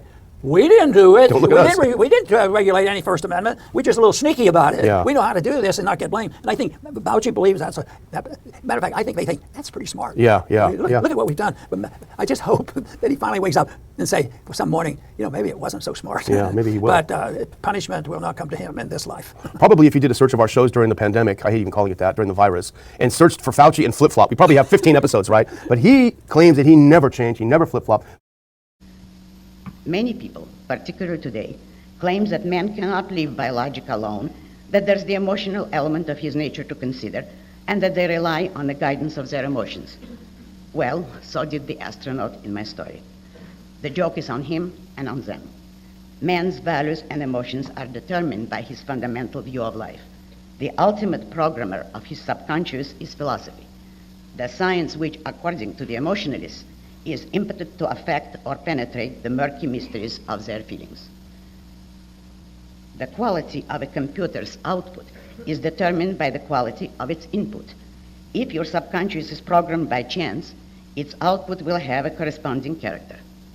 You have probably heard the computer operator's eloquent term, GIGO, which means garbage in, garbage out. The same formula applies to the relationship between a man's thinking and his emotions. A man who is run by emotions is like a man who is run by a computer whose printouts he cannot read. He does not know whether its programming is true or false, right or wrong, whether it's said to lead him to success or destruction, whether it serves his goals or those of some evil, unknowable power. He is blind on two fronts, blind to the world around him and to his own inner world, unable to grasp reality or his own motives, and he is in chronic terror of both. Emotions are not tools of cognition. China, the concrete objective steps that we've taken are hyper-aggressive. Continuing on, in 2011, the Obama administration launched its Asia Pivot, the largest military buildup since World War II, aiming to create what then Secretary of State Hillary Clinton dubbed, quote, America's Pacific Century. So this really is a continuation. It's a bipartisan cross-administration strategy that began in earnest under Obama. And of course, there are a bunch of links here to back up everything that we say in this article. The Asia pivot saw the Pentagon station 2/3 of its air and naval forces in areas surrounding China, where Washington maintains hundreds of bases and military installations. Obama's successor, Donald Trump, fully embraced the shift to the Pacific, with his Pentagon issuing a national defense strategy in 2018 declaring a refocus from the Middle East counterterrorism to, quote, great power competition with the likes of Russia and China. Now, I covered this NDS in my first large piece for the Libertarian Institute, which was called, The Danger of Great Power Competition with Russia and China. Right here, June 4th, 2021. So I would encourage everyone to read that too, because this was the first article where I really focused on this whole problem and I identified it the first time I wrote about these issues. So much like Obama, Trump spent billions building up the U.S. military presence in the Indo-Pacific, stoking Beijing's ire with regular, quote, freedom of navigation missions and other shows of force in the Chinese claimed waters. Joe Biden has carried through and even doubled down on many of the same policies since taking office, reaffirming both Obama's pivot eastward and Trump's desire to, quote, confront great powers on the world stage. Military operations in China's near abroad have only increased under Biden's watch, while his administration has repeatedly declared the U.S. is in, quote, extreme competition with the PRC, the People's Republic of China. Last year, Biden sent aircraft carrier strike groups into the South China Sea no less than 10 times, the first occurring just 4 days into his term, and ordered nonstop deployments of U.S. Navy surveillance vessels in the region. By November 2021, Biden's military had flown more than 2,000 sorties over the South China Sea, the East China Sea, and the Yellow Sea, more than doubling the number conducted under Trump in 2020. Now we have all these escalations over Taiwan, like the U.S. sending more Marines to go train the Taiwanese military. You have Tsai Ing-wen, the Taiwanese prime minister or president, coming to the United States and meeting with high-level U.S. officials. I think the Speaker of the House, I think it was Kevin McCarthy, that she met in person. And I'm not sure if McCarthy went over to Taiwan like he was planning on doing. Like I said in the beginning of the episode, I've been a little out of the loop lately, because of circumstances. But that kind of visit, being the type of thing that sparked the third Taiwan Strait crisis in the 90s, when then Taiwanese President Lee Teng-hui visited the United States and gave a speech at Cornell University. In the speech, he talked about Taiwanese independence and, was greeted with U.S. officials when he landed in, I believe it was in California or Hawaii for a refueling of his plane. But this was a big deal, and it basically started off a military standoff between the U.S. and China, where there were several barrages of rockets that were fired in the direction of Taiwan. Of course, we have Nancy Pelosi's visit occurring in August of this year, setting off a simulated blockade and, bringing basically a new era of militarization into the strait. We'll talk about Taiwan a bit later, but this is just a ramping up and a continuation of that same policy. As senior fellow at Defense Priorities and retired Lieutenant Colonel Daniel Davis has explained, quote, it is crucial to understand that for China, the Taiwan issue is not merely a core interest, but an emotionally charged one. They are far more willing to pay extraordinary costs, sacrifice many men, and could risk it all to eventually compel unification with Taiwan. The issue does not directly affect our national security unless we get involved. If we eventually choose war with China over Taiwan, we will at best suffer egregious losses in ships, aircraft, and troops. In worst case, the war could deteriorate into a nuclear exchange in which American cities are turned into nuclear wastelands, killing millions. America should never take such risks unless our security and freedom are directly threatened. Fighting China for any reason short of that would be a foolish gamble of the highest order. The State Department recently approved a $1.1 billion weapons sale to Taipei, Biden's largest arms transfer to the island yet. Congress, meanwhile, will soon vote on a bill which would provide Taiwan with $6.5 billion, with the B, in military aid until 2027. It would make the island a de facto major non-NATO ally and accelerate further weapons sales. The provocative legislation, the Taiwan Policy Act of 22, would also require a, quote, robust anti-Beijing sanctions regime if the mainland is knowingly engaged in a significant escalation in aggression. This bill would, by design, eviscerate the one China policy, making a war over Taiwan, likely including the U.S., all but declared. The supposed China threat has been inflated by our own politicians as a scapegoat for poor domestic policy. U.S. jobs were regulated to China by politicians here at home. Critical race theory is being taught by American progressives on TikTok and in American universities where the ideology originates. It is our woke military, in quotes, that has encircled China and is projecting force in China's near abroad. Thucydides cited both the rapid rise of Athens and the fear it caused in Sparta as the cause of the Peloponnesian War. War with China would be a global catastrophe. Such a conflict would almost certainly involve Russia. It could quickly go nuclear, which is an escalation that would likely end the human race. Even if the war remained conventional, tens if not hundreds of millions could die in grotesque and ruthless combat. Because of our economic interdependence, global standards of living would plummet. For most of the world, life would never be the same. We must not allow this to occur. That means not inflating, but rather understanding China's rise and putting it in its proper context. The men who are not interested in philosophy need it most urgently. They are most helplessly in its power. The men who are not interested in philosophy absorb its principles from the cultural atmosphere around them, from schools, colleges, books, magazines, newspapers, movies, television, etc. Who sets the tone of a culture? A small handful of men, the philosophers. Others follow their lead, either by conviction or by default.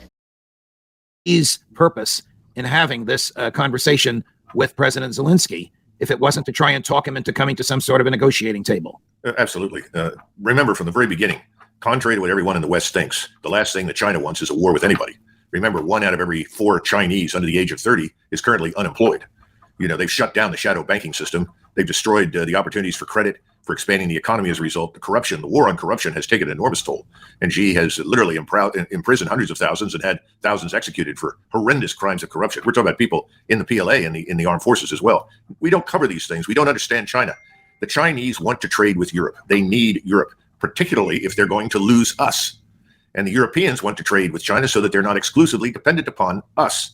They've got to have the one belt, one road. That means they've got to go through Ukraine with all of these high-speed rail lines that they want to build to transport goods and services. All right. Well, this is fascinating, Colonel, because according to Bloomberg, a reporter from which was physically present when readouts were given, that's the government version of the conversation, there are some things that both readouts agreed on, one of which you just said.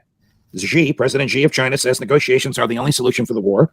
2, President Xi says China is willing to boost its ties with Ukraine, which must mean trade, or maybe even financial aid in rebuilding Ukraine if Zelensky will sit down somewhere, Geneva, Beijing, wherever they're going to have these talks, if they have them. The obstacle of the talks, I'm sorry, my question is so long-winded, I'm throwing a lot at you. The obstacle of the talks is the American State Department. Well, this is the Chinese version of William Howard Taft's dollar diplomacy. You'll recall that we had a similar policy back before the First World War, particularly with Latin America. It makes infinite sense. The Chinese are quite willing to try and buy their way in rather than fight their way in. We continually complain about China making inroads in all sorts of parts of the world. Well, they're doing it with money. Unfortunately, we've chosen a military instrument, and then we've chosen to lecture everybody on adopting whatever we think is liberal and democratic, when in reality, the Chinese never interfere in the affairs of other countries. So I think this makes sense. Now, what can he do? This is a difficult question for Zelensky, because how much can Zelensky give up and survive in office? We don't know. We have no idea what's really happening inside his country when it comes to his own political future. But the Chinese are probably saying, look, if you'll sign over most of the territory that the Russians now have, and probably a little bit more, I would suspect, and do business with the Russians, we'll stop this and we'll rebuild your country. It'll take a decade, but we'll do it. And I'm sure, frankly, that President Putin has got a lot of pressure right now on him inside Russia to march all the way to the Polish border. Again, as we discussed before, most Americans have no idea how infuriated the Russian people are with what has happened. Their hatred for Ukraine is only in second place to their hatred for us for having created and cultivated this conflict. But he is a pragmatist. Putin is nothing if not a smart pragmatist. And if Putin can end this, stop the bleeding, stop the wasteful destruction of property that he has no interest for him, I think he would probably go along with Xi. For some 200 years, under the influence of Immanuel Kant, the dominant trend of philosophy has been directed to a single goal: the destruction of man's mind, of his confidence in the power of reason. Today, we are seeing the climax of that trend. Again, government always achieves the opposite of whatever they title their legislation, which is why there should be a law, truth in legislating. Because if that law were in effect, they would have to have named this bill the Inflation Acceleration Act, or the Act to Increase Inflation. But if they labeled it what it actually did, how many congressmen are going to vote to increase inflation? Try to explain that vote to your constituents. Yeah, I voted for the Inflation Acceleration Act because we didn't think we had enough inflation, and so I voted for more. Nobody can explain that vote. But it's much easier to explain the vote to reduce inflation. Yes, of course I voted for the Inflation Reduction Act, even though the act increased inflation. That's not the name. So you can vote to increase inflation, but then take credit for voting to decrease inflation because of the fraud involved in naming the legislation. You know, it's ironic because the government wants to go after fraud in the private sector if somebody defrauds their customers, but they're totally allowed to defraud their voters. Because basically that's the customer, right? If you're a politician, your customers are the ones that vote for you. But you don't have to be honest with them at all. You can just tell them a pack of lies, and it's totally fine. Just like when Biden says that, oh, we don't want to hurt American families, so we just want a clean bill to raise the debt ceiling. Those American families are on the hook to repay that debt. You know, all of your debt, when you want to look at how much debt you have, you just can't look at your own debt. You just can't look at your mortgage or your car loan or your student loan or credit card debt. You have to look at your share of the national debt.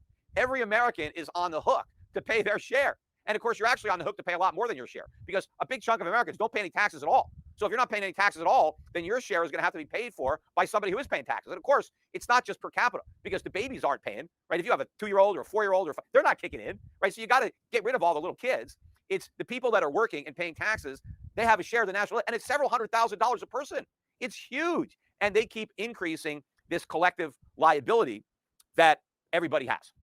When men abandon reason, they find not only that their emotions cannot guide them, but that they can experience no emotions save one, terror.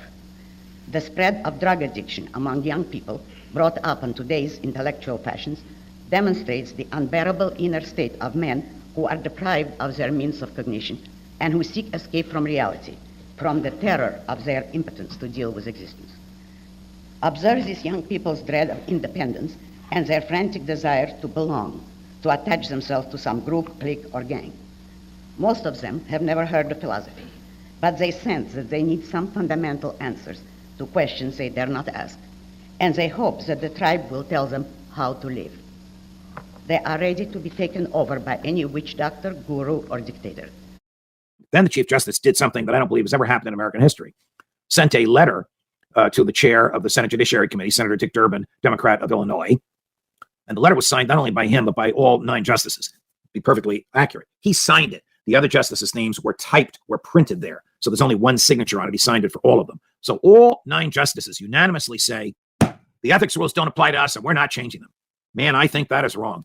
The same ethics rules that apply to all judges and justices, state judges, federal judges, bankruptcy judges, federal district court judges, federal appellate judges, state trial judges, state appellate judges, state Supreme Court judges and justices. The same rules should apply to the Supreme Court of the United States as well, but they don't, and they're not going to.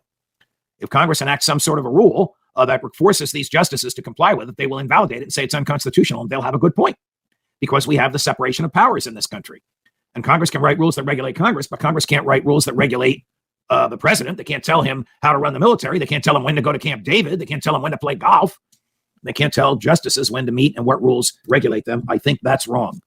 I think there should be a uniform system of ethical principles that apply to every judge in the country, whether it's a local judge doing traffic cases at night or whether it's the Supreme Court of the United States of America. But until there is, the jurists on the United States Supreme Court will only enforce the rules that they want to comply with, and they will only comply with the rules that they want to comply with. And this kind of stuff that happened with Justice Thomas, which in my opinion has not affected any cases at all, will continue to happen. Here's Officer Bautista on TikTok. I can't remember the amendment to the Constitution that basically says any laws made against the Constitution are invalid. If somebody could find that out and text that to me, I'd really appreciate that. The other thing I was thinking about was Second Amendment. I want to know what law gave ATF the power to make regulations, because a regulation in a law. I took a note to uphold laws in the Constitution, not regulations. So anybody out there could give me clarification on that, I'd really appreciate it. I got to tell you, Officer Bautista, you're a great man. I don't know anything about your personal life or your professional background. But from what I observed of you on the TikTok, both the long version, which you can go and see, and the short version, which we just ran now, Gary edited it. You are a great human being with a profound understanding of the Constitution and of your job, which is to preserve, protect, and defend the Constitution, which was written to limit the government and to keep the government off of our backs. Now to your question, what amendment in the Constitution says any laws made against the Constitution are not constitutional? There is no such amendment. There's nothing in the Constitution that says laws made in contradiction to it are unconstitutional. But there is a very famous Supreme Court opinion that goes back to 1803. Supreme Court was founded in 1789. So just 14 years later in 1803, in probably the most famous Supreme Court opinion ever written, one of the first that law students study in law school, is called Marbury against Madison. I won't get into the facts there or the procedure. It's a little complicated, but it does stand for the proposition that if Congress enacts a law that the Constitution doesn't authorize, then it is the duty of the courts to invalidate that law. And that's basically what happened in Marbury against Madison. That constitutional principle has been followed up to the present day. So it's one of the interesting aspects of American history that this is not written in the Constitution. Is it written down? Yes, it's written down in Marbury against Madison. You can look it up. 1803, opinion by Chief Justice John Marshall, who was a big government guy, but who wrote this great opinion allowing the courts to uphold the rights of states and the rights of individuals. And of course, Marbury versus Madison has been followed hundreds and hundreds of times by federal trial judges, federal appellate judges, and justices of the Supreme Court. Your second question, where in the Constitution can the government, like ATF, that's the Bureau of Alcohol, Tobacco, and Firearms that he's complaining about, these are legitimate complaints because he's a state policeman. He either works for a local town that gets its authority from the Texas state constitution, or he works directly for the state of Texas. But either way, he's not a federal official, but yet he's being asked to enforce federal regulations. Where is the authority for these regulations in the Constitution? Officer Bautista, you are correct again, because the answer is nowhere. Nowhere is the Bureau of Alcohol, Tobacco, and Firearms authorized by the Constitution. Nowhere are these regulations authorized by the Constitution. Regulations are rules written by bureaucrats. The Constitution only recognizes laws, statutes enacted by the Congress and duly signed into law by the president, or enacted by Congress and the president vetoes it or refuses to sign it and Congress enacts it anyway. But there's no mention of regulations in the Constitution whatsoever. So where does the authority come from? The authority comes from Congress not wanting to write all the laws and purporting to delegate its authority to administrative agencies. And it did so in something called the Administrative Procedure Act. APA is the acronym for it. And the APA allows these bureaucrats, the Environmental Protection Administration, the Food and Drug Administration, the Bureau of Alcohol, Tobacco, and Firearms, to write regulations. And then it gives Congress an opportunity to negate the regulations. And if Congress fails to negate them within 30 days of when they've been published, then the regulations become enforceable. They don't become law, but they become enforceable. In my opinion, Officer Bautista, you as a police officer hired by the state, you are not required to enforce any federal gun regulations. You are only required to enforce those duly enacted by the state of Texas. And we know that Texas is one of those states that believes that the Second Amendment means what it says. One of the most dangerous things a man can do is to surrender his moral autonomy to others. Like the astronaut in my story, he does not know whether they are human, even though they walk on 2 feet. Now you may ask, if philosophy can be that evil, why should one study it? Particularly, why should one study the philosophical theories which are blatantly false, make no sense, and bear no relation to real life? My answer is in self-protection and in defense of truth, justice, freedom, and any value you ever held or may ever hold. As a potential mediator between Zelensky and Putin after Beijing released a 12-point peace plan for the conflict in February. She told Zelensky during the call that China will, quote, continue to facilitate talks for peace and make its efforts for early ceasefire and restoration of peace, end quote. So according to the Chinese Foreign Ministry, this sounds like a positive development. China is going to send diplomats to Ukraine and other countries in the region to have, quote, in-depth communication with all parties on the political settlement of the Ukraine crisis, end quote. So they said all parties. They didn't mention Russia by name, but it does sound like if they're sending diplomats to the region to talk to all parties, maybe they'll be talking to Russia and Ukraine as well. And the ministry added that Beijing has provided Ukraine with humanitarian assistance and will continue to do so. So the Biden administration has discouraged peace talks throughout the war, as I've covered quite a bit. Not all philosophies are evil, though too many of them are, particularly in modern history. On the other hand, at the root of every civilized achievement, such as science, technology, progress, freedom, at the root of every value we enjoy today, including the birth of this country, you will find the achievement of one man who lived over 2,000 years ago, Aristotle. Ambassador Pressman has an answer to you calling for peace. Let's put this next one up. Here's what he thinks about calls for peace. And this is the Radio Free Europe, which is a U.S. government propaganda outlet. He says, when we hear politicians advocate for appeasement masquerading as peace, let's be very clear. One man can make peace today. So, Dr. Paul, I'm afraid you calling for peace really means that you're Neville Chamberlain and you want Hitler to win in Europe. So that's basically Pressman's thing. But, this is an ambassador. Just refresh our viewers. This is an ambassador. I think this must be unprecedented in diplomatic history. He actually paid to rent billboards in the country in which he is a guest of the Hungarian government as a representative of the United States. He took out billboards trashing the government of the country he was stationed in. Let's put this next one up. And there's a magazine called The Hungarian Conservative, which is furious about it. It said the message of the U.S. embassy-sponsored billboards seems to imply that the Orban administration is not in favor of the withdrawal from Russian troops from Ukraine, when Hungary has repeatedly stated its support for Ukraine's territorial identity. And I'm not going to read this in Hungarian live, but I can read it. And basically, he's drawing off of the slogan when the Soviets invaded Hungary in 56, said Ruski Kaza, which means Russians go home. He's trying to conflate the two, the 56 uprising and the war in Ukraine, which has been soundly rejected. Let's put this next one on. This is Hungary Today by veterans of that 56 uprising and fight for freedom. They were furious. The umbrella organization of the veterans of 56 Hungarian Revolution and Freedom Fight condemned U.S. embassy-funded billboard campaign, which uses the 56 slogan, Russians go home. In a statement sent to Daily Magyar Nemzet, the public, get the back up, please. The Public Foundation of Freedom Fighters calls on the U.S. Embassy in Hungary, quote, to immediately and permanently cease its daily actions that violate and seek to influence Hungarians' independent political ability to act. If you feel nothing but boredom when reading the virtually unintelligible theories of some philosophers, you have my deepest sympathy. But if you brush them aside, saying, why should I study that stuff when I know it's nonsense, you are mistaken. It is nonsense, but you don't know it. Not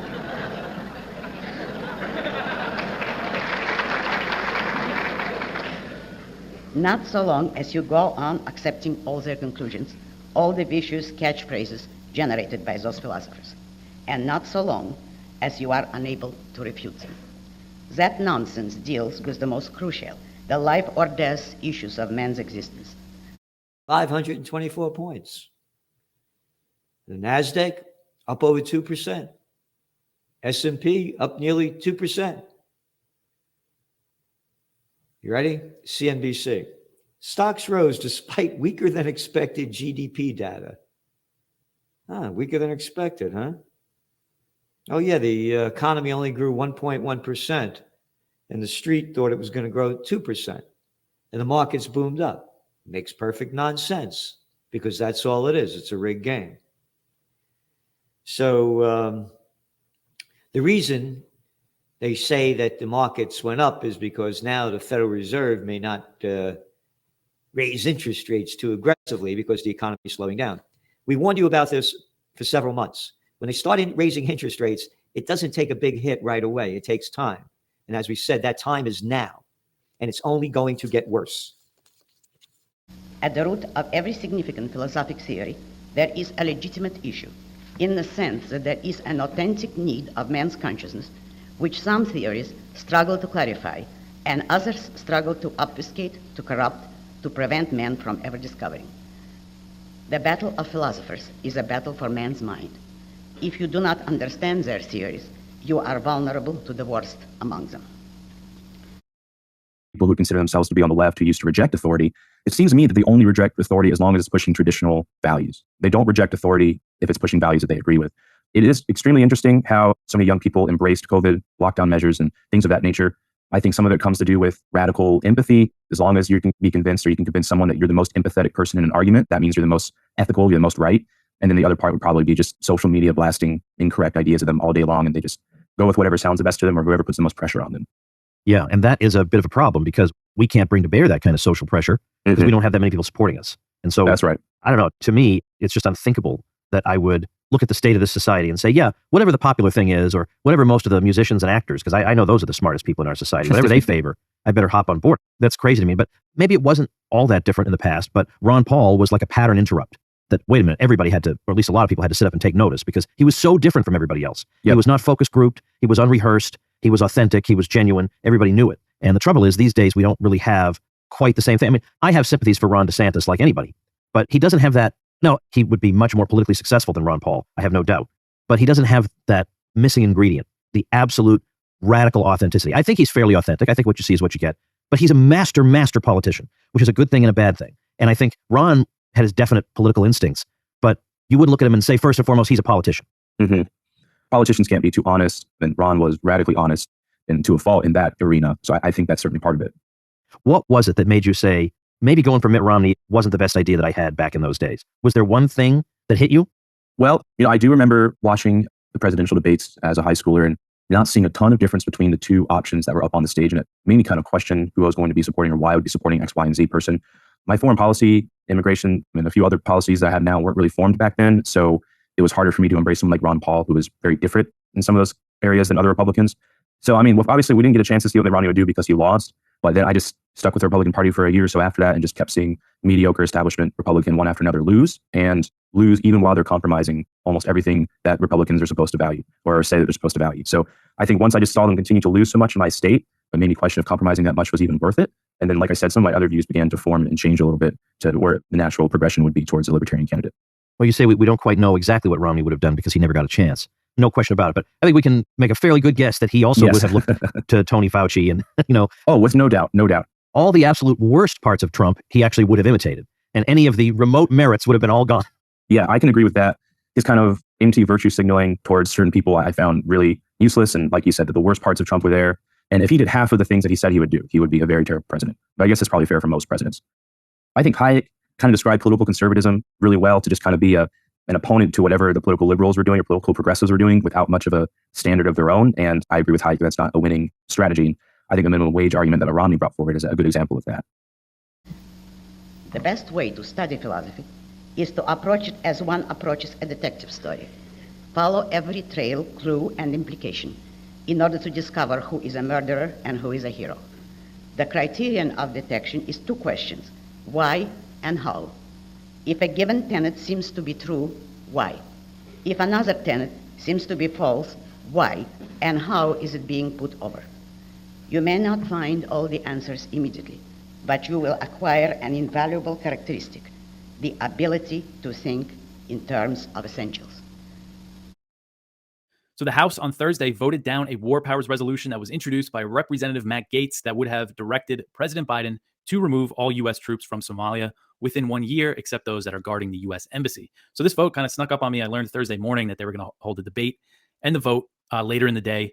And the resolution failed in a vote of 102 to 321. It received support from 52 Republicans and 50 Democrats. So this was similar to the resolution that Gaetz introduced to pull out of Syria. The vote was about the same, except that one got 103 in favor. But similar split between Republicans and Democrats. While, it failed, the vast majority, maybe not vast majority, but the majority voted against it. There is kind of this significant coalition, I think, building in Congress. And, this resolution was led by Gaetz, and it was co-sponsored by Marjorie Taylor Greene and those types of Republicans. It also received support from progressive Democrats, like, the Squad. And during the debate on the floor this time, Ilhan Omar argued in favor of the resolution. So it was kind of cool to see that. And members of the Progressive Caucus leadership said a congressional staffer told The Intercept ahead of the vote that the Progressive Caucus leadership is going to vote for it. Members in the House, so they didn't get all of their people to vote for it. 50 Democrats voted for it, but leadership did. What's her name? Jayapal, who leads the caucus. So I still think, that is significant to see, and it's very interesting to see.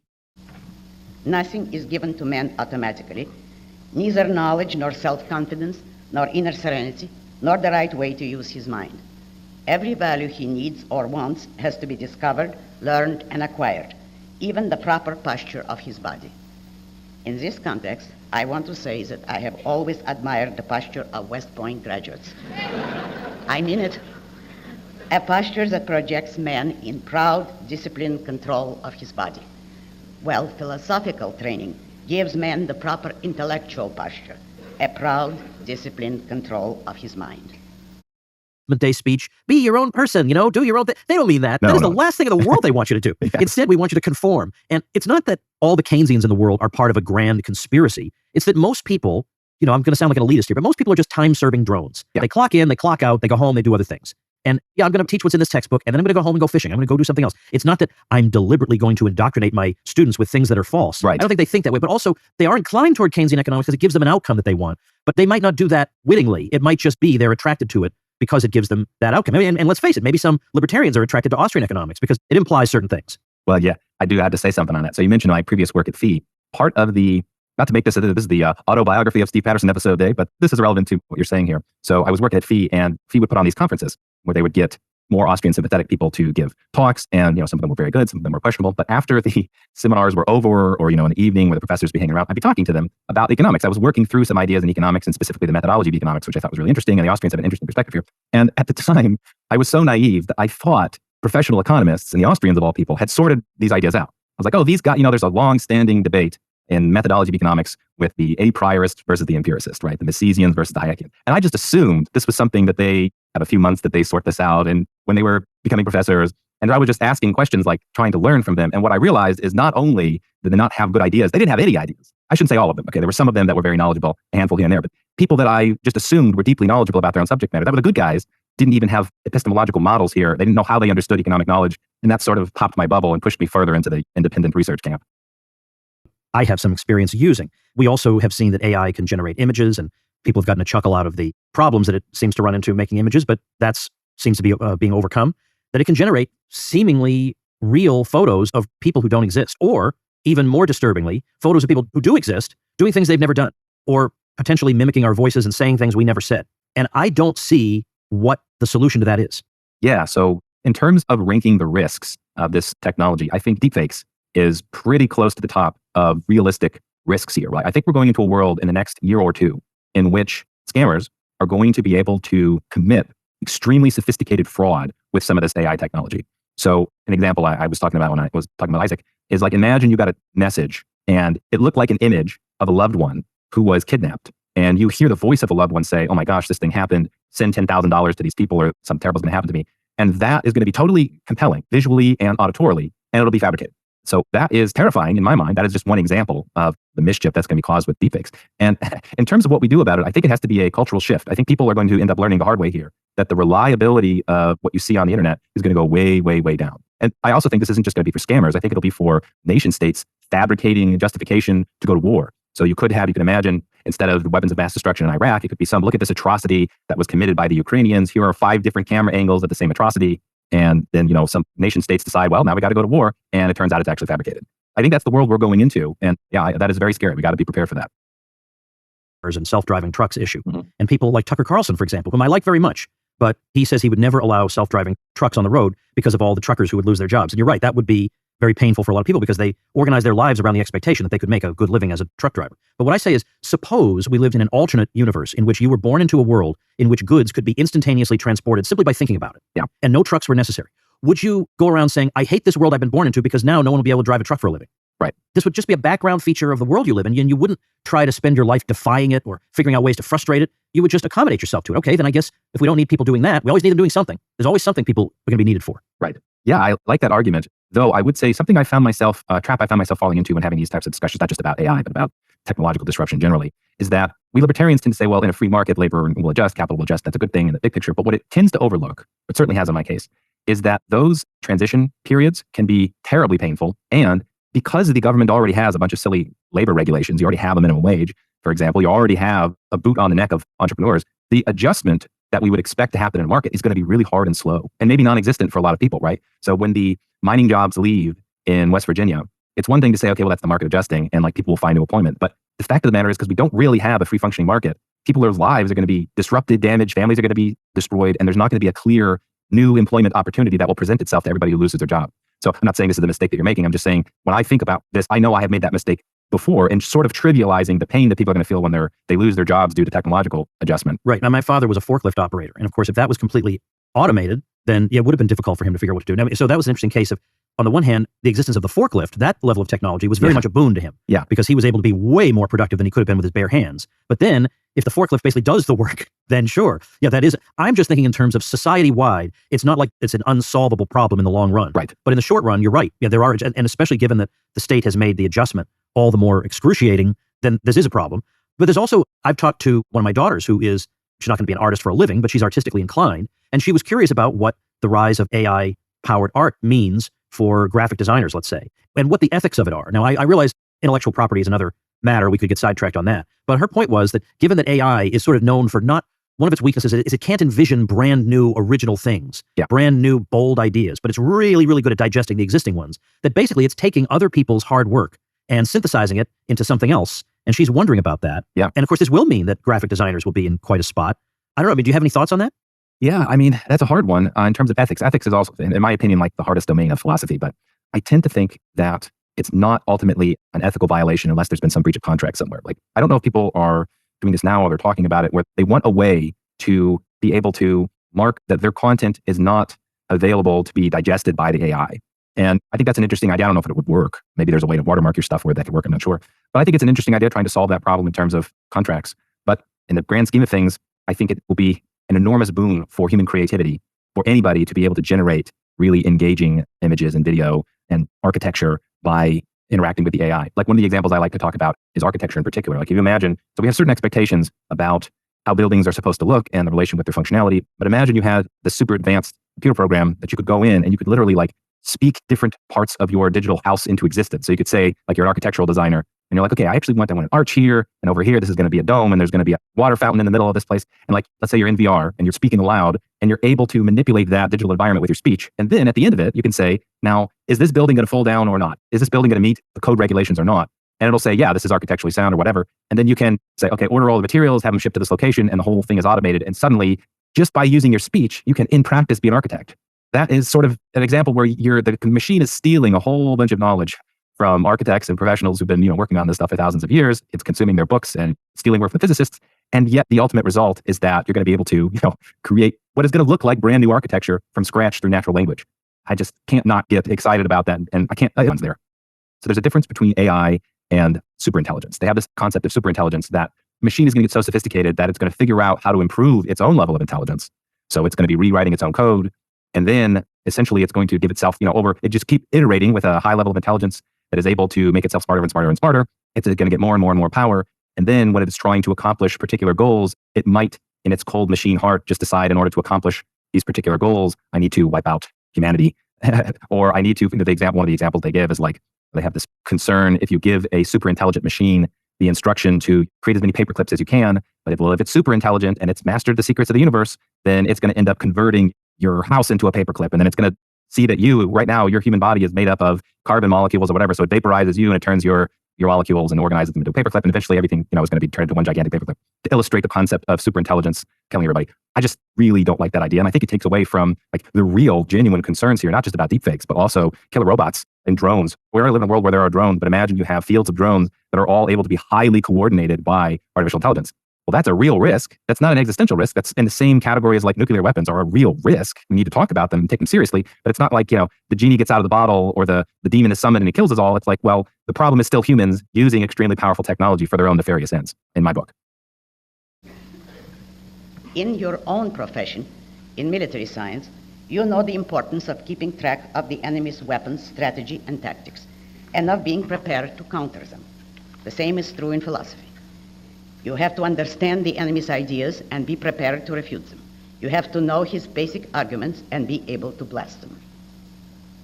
Thank you, Dr. Paul. Yes, the government has made a mockery of the term debt ceiling. They've raised it over 90 times, so there is no debt ceiling in their eyes. Now, there is a debt ceiling, but it won't be set by the U.S. Congress. It'll be, by the rest of the world. When they ditch the dollar, there's your ceiling, and that's happening. We saw again this week, Argentina is going to be paying China in yuan for the exports. And, one after another, we're seeing, countries divest themselves and stop using the dollar. So the debt ceiling will come, not by some vote in the U.S. Congress. And, this whole time, this whole charade, we've been fed such a litany of lies that deficits don't matter.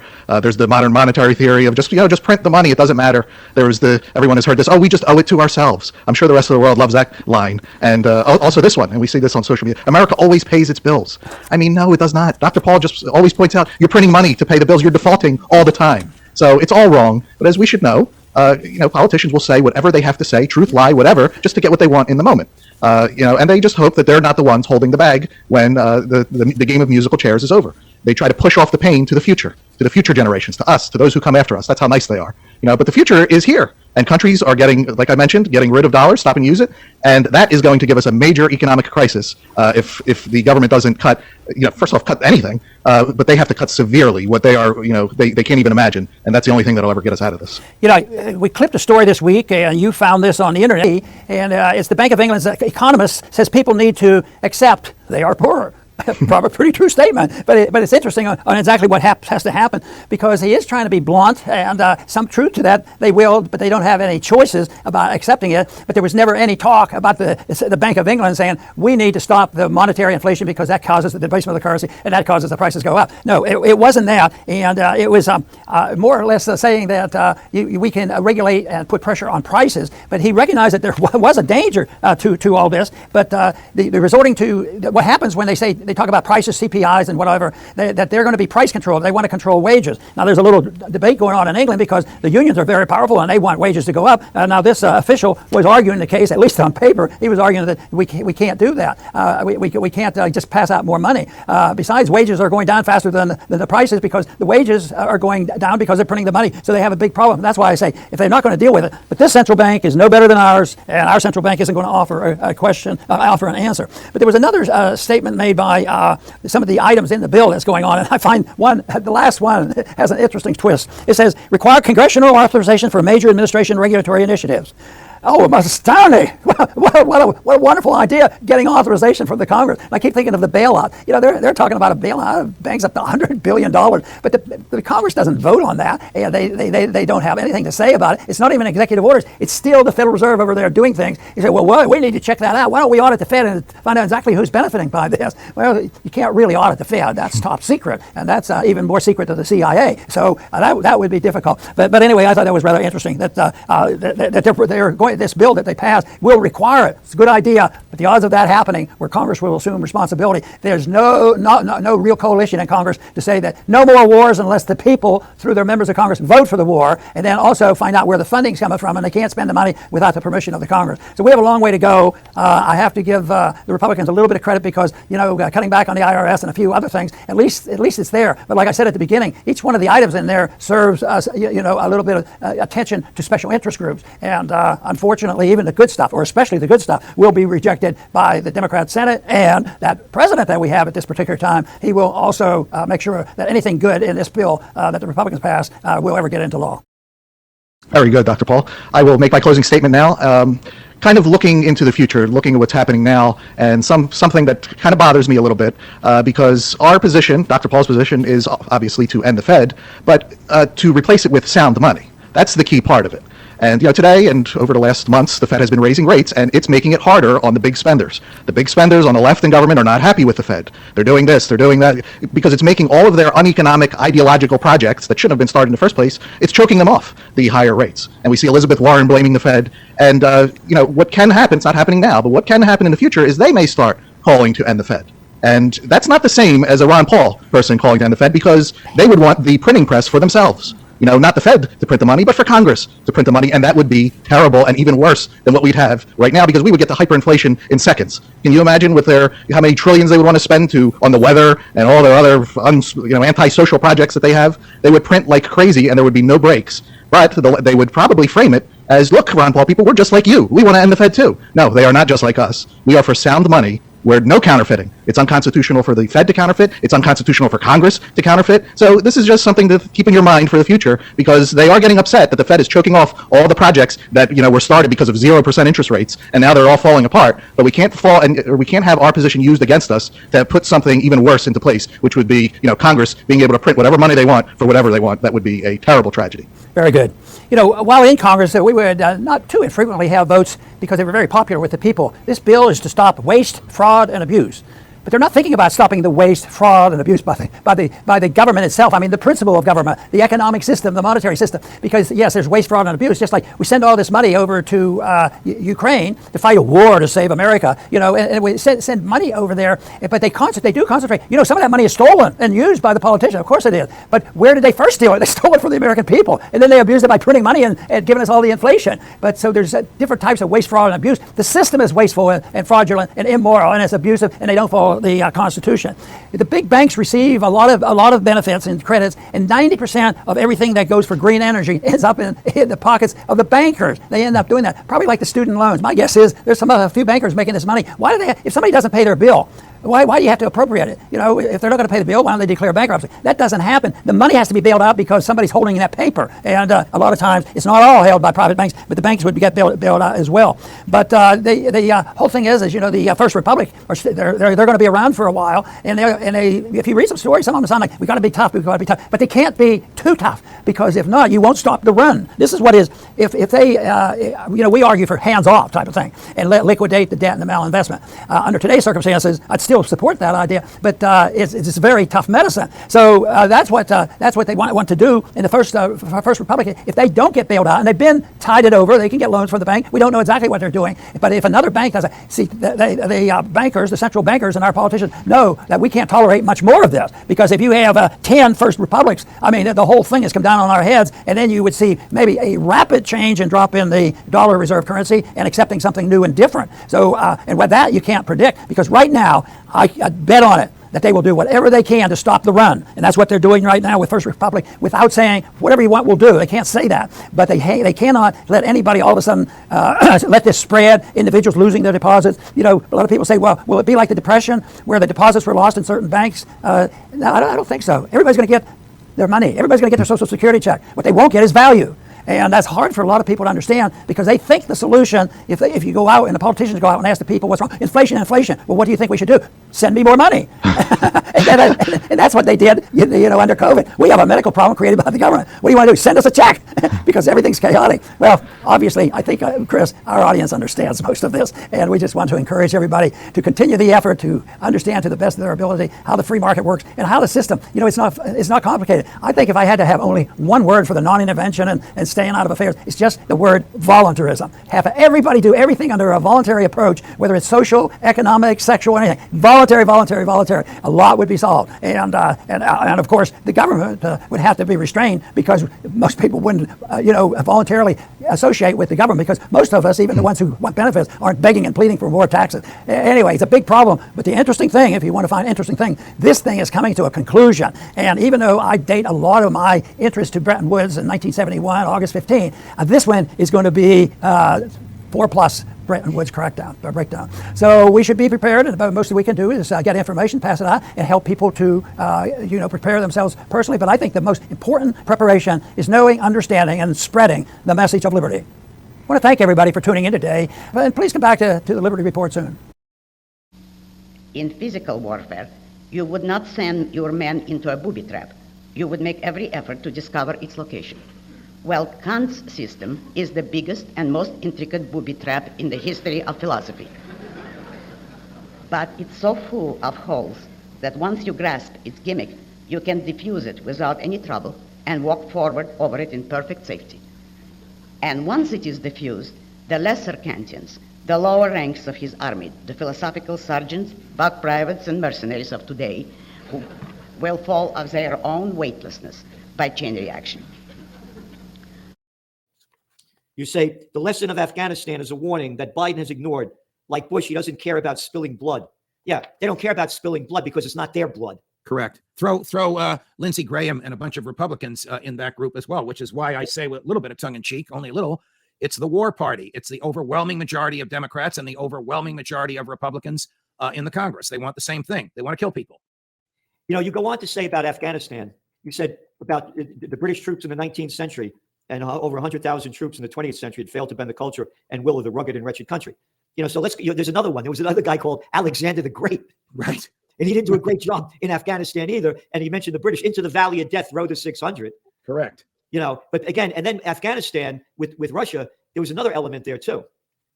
Jimmy Carter and Brzezinski that created the Mujahideen. Yes. To go fight the Russians. Oh, the Mujahideen that became Al Qaeda, that Mujahideen? Yes. That nobody ever talks about? And who put it together and financed it? A guy named Osama bin Laden with his father's millions from a construction company. The American government created all this. Yep. And no one talks about it. Everybody looks up to that little peanut farmer, little freak, Jimmy Carter, the slime ball that deregulated the airline industry. When you and I used to fly first class back in the 70s, there were 150 airlines? Now there are 4 companies that control everything? Right. The little slimy Jimmy Carter that did away with the usury laws. So, hey, remember the mafia? They used to charge 10% interest. Oh, yeah, now they can charge anything they want. Oh, the slimy Jimmy Carter that allowed interstate banking.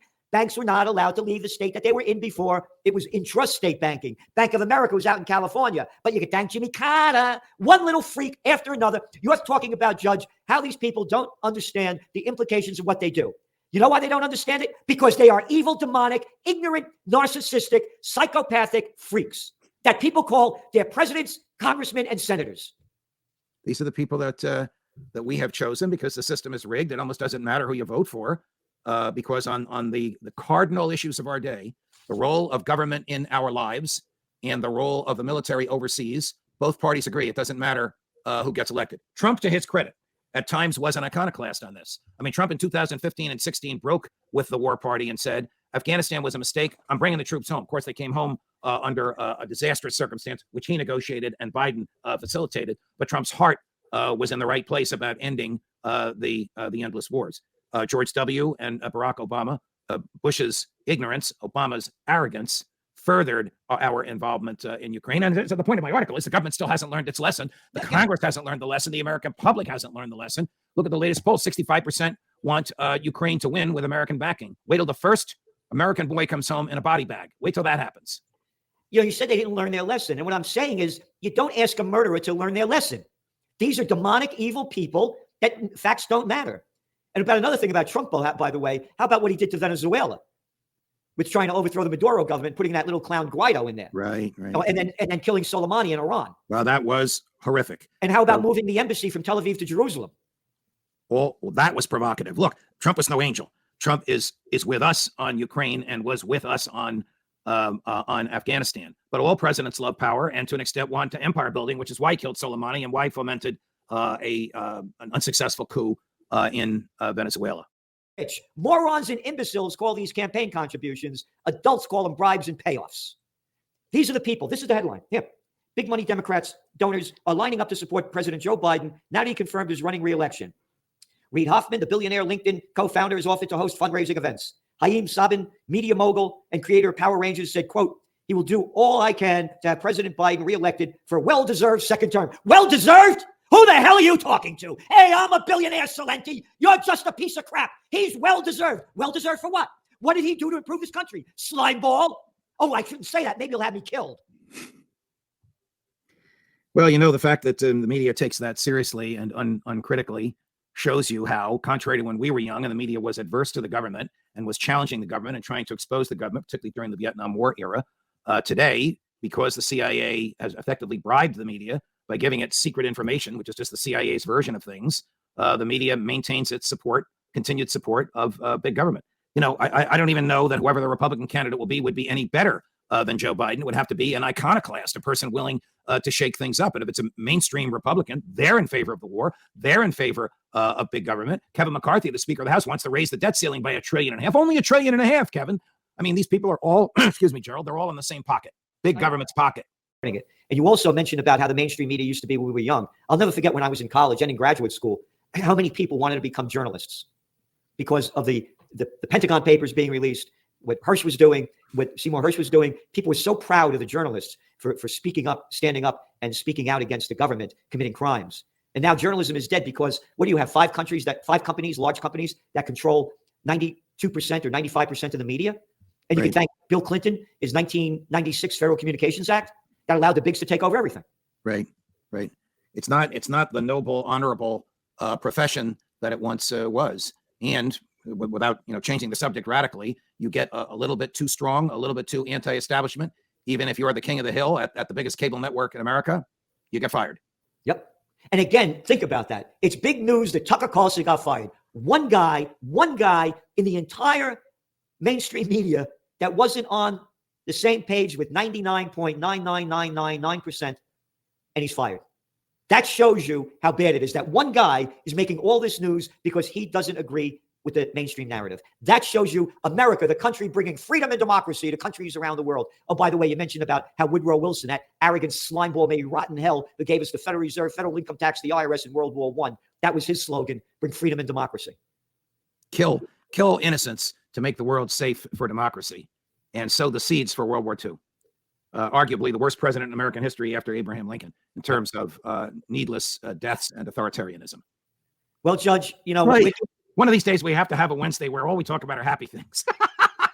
Oh yeah, you mean like the great music, or the way people dress, and by the way, the big news now: young people are getting more surgery now for obesity. Rather than stop eating crap, get surgery. What are we going to talk about? Look at this country's going down in front of our eyes, and that's why we're so heartbroken and fight the way we do. And remember, everybody, you see the judge live right up here in Kingston on May 27th. On the Four Corners of Freedom, Crown and John Street. So far, we got Judge Andrew Napolitano, Gary Null, John Whitehead, Frank Morano, and more coming. So remember, do what you can to support us because we're doing everything we can to support you. Those who seek to destroy this country seek to disarm it, intellectually and physically. But it is not a mere political issue. Politics is not the cause, but the last consequence of philosophical ideas. It is not a communist conspiracy, though some communists may be involved as maggots cashing in on a disaster they had no power to originate. The motive of the destroyers is not love for communism, but hatred for America. Why hatred? Because America is the living refutation of a Kantian universe. Farmers plowing their field later on hits one of these. It's caused up to 20,000, I think, injuries and deaths in Laos alone since the end of the Vietnam War. There's as many 20 billion bomblets still in the country, and 40% or so of the people that are injured by these have been killed. The United States has a large inventory of 155 millimeter dual-purpose improvised conventional munitions, DPICMs, left over from the Cold War, and these are American cluster bombs. So there is a treaty outlawing cluster munitions because of the problems with them. And while the U.S. says that they're not going to use them, we now have Rogers arguing, well, we have 3 million of them. It's going to cost us money to destroy them. So let's just send them to Ukraine, which, there's going to be logistical costs, of course, Connor, to delivering 3 million bombs to Ukraine, not to mention making sure that everything's outfitted with, the right equipment to be able to launch these and everything. And then the damage it'll do to Ukraine in the future. But, these people really don't care. They just want the war to go on and on. More about the problems caused by America's illegal occupation of Syria. We have a piece here from the Cradle. From the 26th, Russian flyovers of U.S. occupation bases in Syria risk escalation, U.S. general. So U.S. Army officials have decried that Russian jet fighters and drones are, quote, harassing Washington's occupation bases in Syria. And they've warned the situation raises the risk of a miscalculation. It's a ripe situation for us to see some sort of miscalculation. It signals a breakdown in professionalism that I have never seen out of the Russian Air Force. And this is General Alexis Grenowich, the head of U.S. Air Force Central Command, speaking to the Times earlier this week. Now, according to Grenowich, since March 1st, the Russian Air Force has markedly increased its activities above U.S. occupation bases in southern Syria. And at times, Russian jets have flown, quote, dangerously close to U.S. warplanes. So I also added in some notes here from a Wall Street Journal report about this story. So General Greenwich said, this is from the Wall Street Journal, that since March 1st, Russian forces have violated the agreement more than 60 times. Russian jets, which are expected to stay at least 3 nautical miles away from the U.S. planes, have flown within 500 feet of American pilots at least twice in recent weeks, he said. And so this is back to the cradle. On top of this, Russian jets, bombers, and drones have conducted more than 24 flyovers over Washington's largest occupation base in Syria, known as Al-Tanf, since the beginning of last month. In March, CENTCOM Chief General Michael Kurilla decried the Russian flyovers of Al-Tanf, calling them provocative, unsafe, and unprofessional. He says they fly, this is Greenwich again, he says they fly into airspace that is nominally under the deconfliction protocols. That's supposed to be where we are primarily operating and the Russians are not. Now, around 900 U.S. troops are still deployed in the Levantine nation, controlling nearly a third of the country and a large portion of its oil fields. The deployment is illegal under international law and was not approved by the government in Damascus, and it was launched by abusing Washington's authorization for the use of military force from 2001. Now, contrary to illegal U.S. occupation and hijacking of Syria's resources, the Russian army has been present since 2015 after Damascus requested military assistance to push back against ISIS and U.S.-sponsored extremist groups like the Al-Nusra Front and their affiliates. Now, which is the Syrian branch of Al-Qaeda in Iraq. So I'll just close from this report, from some of the stuff from Wall Street Journal. The last note say the reason for the uptick in incidents in Syria is not clear, officials say. Tensions between the U.S. and Russia have soared following Moscow's invasion of Ukraine in February of 2022 and American efforts to arm Kiev. U.S. officials have repeatedly called their Russian counterparts to protest the military actions, but Moscow has rejected the complaints and said it has a right to carry out the operations in Syria, the American general said. Fears of a deadly confrontation increased last month when a Russian jet fighter damaged an American drone flying over the Black Sea, causing it to crash. The U.S. released a video of the incident, denounced the Russian pilots as reckless. Russia said its plane never touched the U.S. drone and called the incident a provocation. General Greenwich called the Black Sea incident Russian buffoonery that won the pilots awards for Moscow, a move he said might have encouraged pilots in Syria to emulate the incident. If you see your friends get a medal, maybe you start to think that's what you have to do, he said. And so they closed by saying Syria is one place where Russian forces have the ability to directly challenge the U.S. military, which has provided Ukraine with vital weaponry for its fight against Moscow.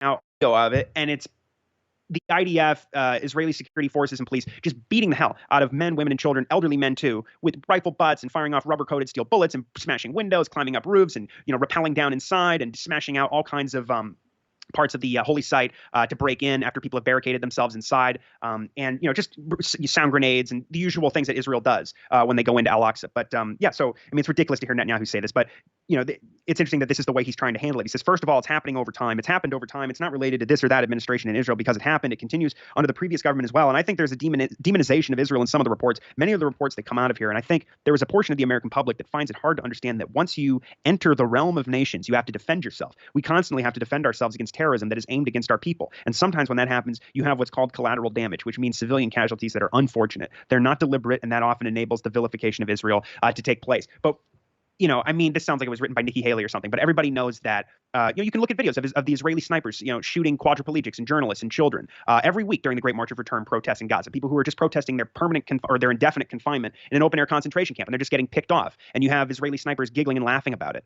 on camera. And so, it's absolutely ridiculous. And the fact, they bomb Syria every week like we cover. Very few news outlets cover this, but you'll never hear a story about Syria has now attacked Israel in retaliation. They're not defending themselves by any stretch of the imagination.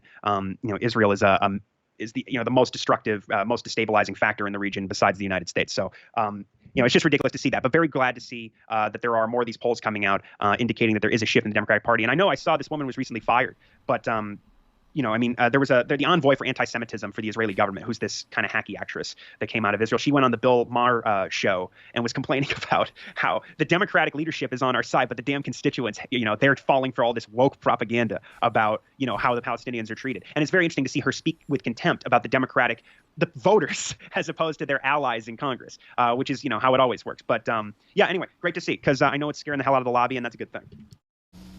Today's mawkish concern with and compassion for the feeble, the flawed, the suffering, the guilty is a cover for the profoundly Kantian hatred of the innocent, the strong, the able, the successful, the virtuous, the confident, the happy. A philosophy out to destroy man's mind is necessarily a philosophy of hatred for man, for man's life, and for every human value. Time for audience comments, or did you just stand up and say what we're about to hear you say? The questions were already pre-selected, or you had to write them down on a card, so I wasn't going to wait for the audience section. I just stood up about 10 minutes after they began their panel. And how did you get the microphone in your hand? I didn't have a microphone. I had my phone, which was recording my audio that I later put onto the video. Okay, so now we're going to play your A+ 2.0 harangue, and then we'll unpack it. Okay, Gary. Since that's the biggest story of the century, and you guys, you have the executive editor of the New York Times there who came out with a phony story to try and block Seymour Hersh. It's just, all of you are executive editors of papers that broke Pentagon, My Lai, Watergate. Is this the same papers or not? I mean, Is there anything you've gotten right in the last 20 years, or am I mistaken about that? Iraq, wrong. Syria, wrong. Russiagate, really wrong. Okay, I mean, the list goes on and on. So will you at least say something, either about Nord Stream or Ukraine, or the fact that Zelensky brought us to the verge of World War III, and the only reason we knew about that was through leaks? Go ahead. It's a free speech event, right? You guys are the press. Well, I just want to hear what they have to say. Go ahead. I'm done. Man, you were so articulate. But before we get into the substance of what you're saying, what happened to you then? There was no mic to take from your hands. Did they remove you? Did you just stop and sit down and listen to the rest of the program?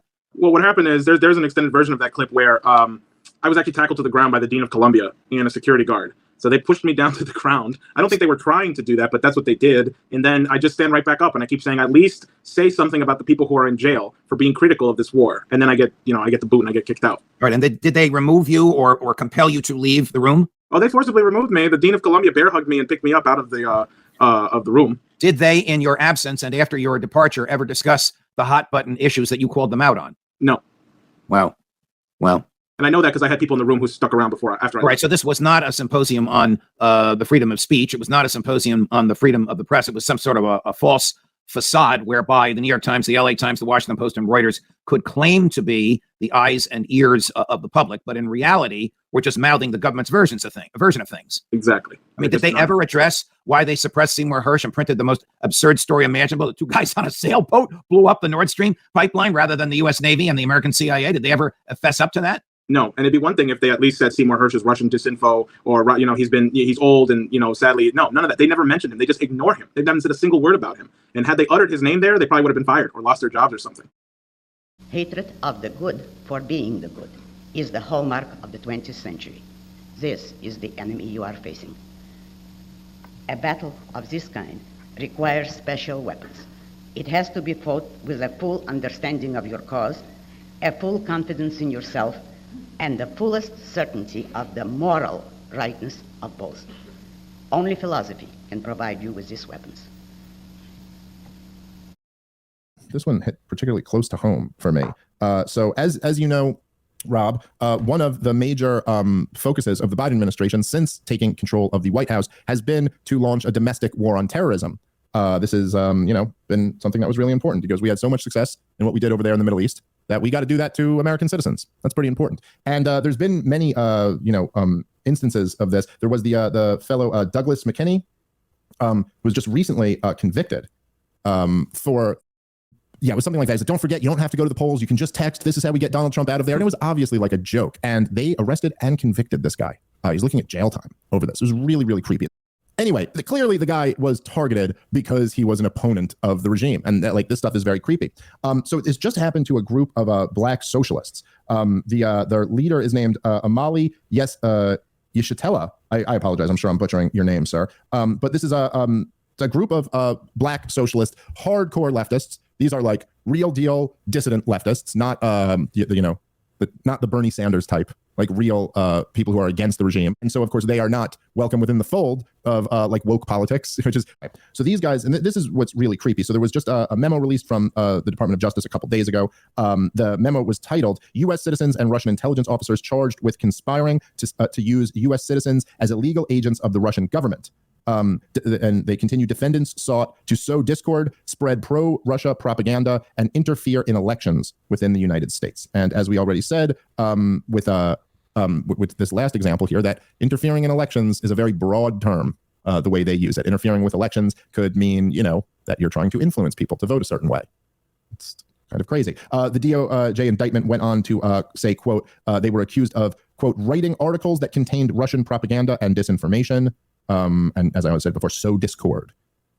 This to me is just very, very creepy. Here, let me read a little bit more from what the Department of Justice wrote. Among other conduct, the superseding indictment alleges that the Russian defendants recruited, funded, and directed U.S. political groups to act as unregistered illegal agents of the Russian government and sow discord and spread pro-Russian propaganda. It claims that they participated in covertly funding and directing candidates for local office within the United States. Now, the major issue here is that basically this statute was at least designed for, say, like people who were getting millions of dollars from the Russian government and are then, running propaganda campaigns or something like that, that they have to register as foreign agents.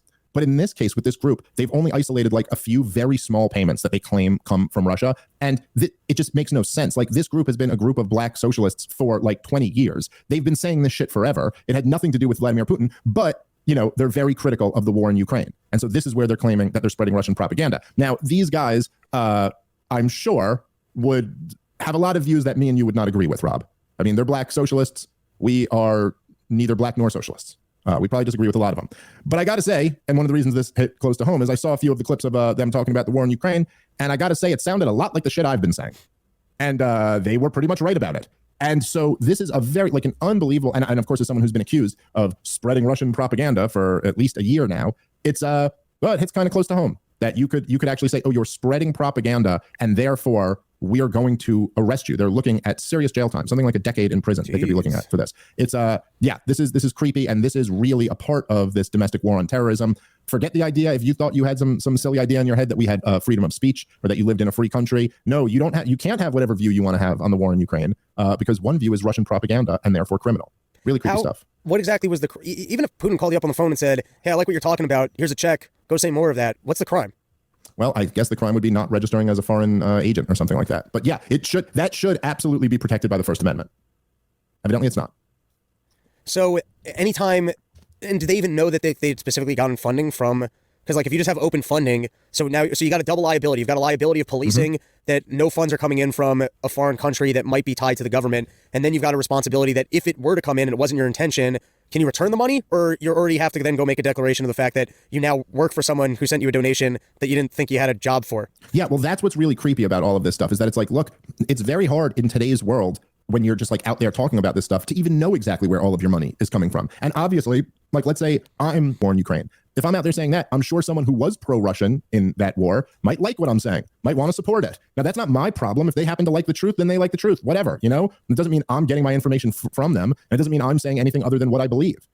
But, right, you know what I mean? But now, like, I could certainly see a scenario where I wouldn't even know if someone like that had sent some small amount of money to me. I mean, I'd know if they were sending me millions, and I have yet to receive that. But that's like the thing that's really creepy about this is seems like you could get anyone in trouble because it's as simple as you go, all right, I don't like what this guy is saying. You can call up your asset in a foreign country. Go, hey, I want you to make this payment. Call up the FBI. Go, hey, look, this asset can even have someone that you've put into one of these institutions or is tied to an institution. Sounds like a way that you can get anyone with a dissonant opinion to be put in jail without them having any intention of violating a crime.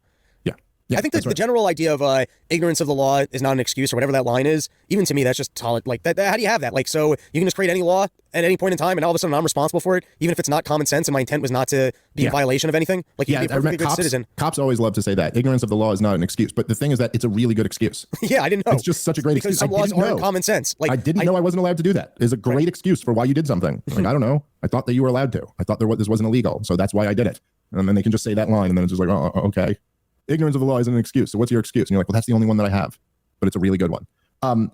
Look, this is certainly creepy. And of course, I think we all knew from the very beginning that the domestic war on terrorism was always going to be a war on dissidents. I mean, it's so ridiculous when they talk about it. I remember there were articles even before January 6th.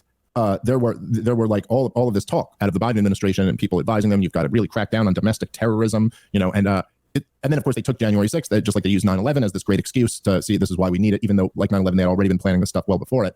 But it's like, it's all so ridiculous. Like, what are you even talking about domestic terrorism? It's like, oh, you're talking about like mass shootings or something like that? It's like, no, they're not talking about that. They're talking about politically motivated acts of violence. And like, we just don't have a lot of those. Like, even in our country today, as divided as things are, we don't see, like, there's not 9/11s happening over domestic terrorists. There's not Oklahoma City bombings happening like left and right. It's just not really a major problem. So what is it really? Well, what it really is a war on dissidents. And we saw this, throughout 2020. And this is why there was such a push for this when Biden first won in late 2020, even before he was in the White House.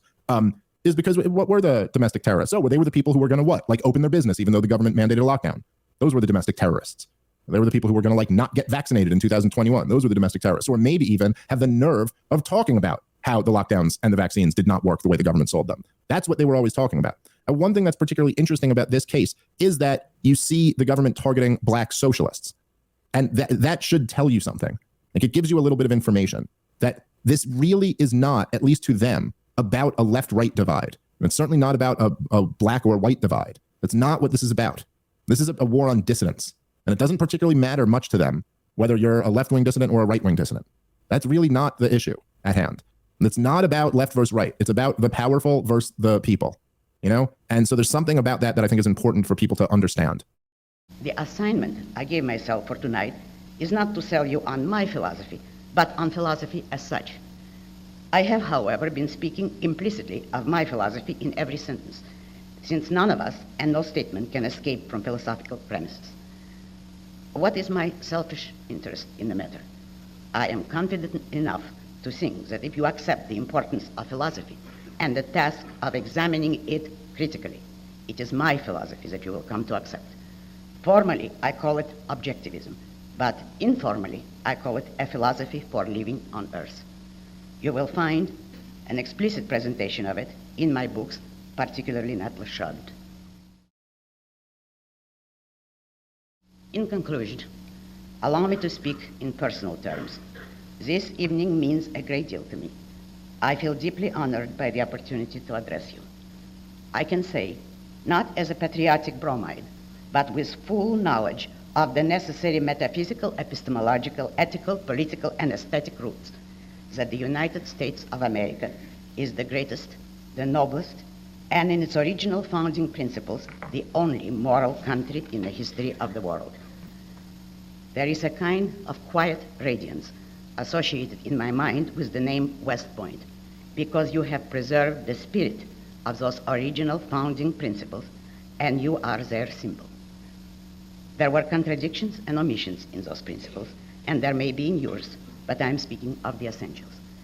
There may be individuals in your history who did not live up to your highest standards, as there are in every institution, since no institution and no social system can guarantee the automatic perfection of all its members. This depends on an individual's free will. I am speaking of your standards. You have preserved three qualities of character which were typical at the time of America's birth, but are virtually non-existent today: earnestness, dedication, a sense of honor. Honor is self-esteem made visible in action. You have chosen to risk your lives for the defense of this country. I will not insult you by saying that you are dedicated to selfless service. It is not a virtue in my morality. In my morality, the defense of one's country means that a man is personally unwilling to live as the conquered slave of any enemy, foreign or domestic. This is an enormous virtue. Some of you may not be consciously aware of it.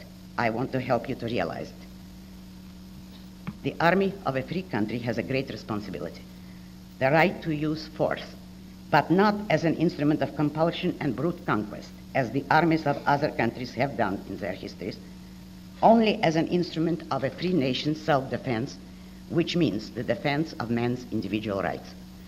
The principle of using force only in retaliation against those who initiate its use is the principle of subordinating might to right.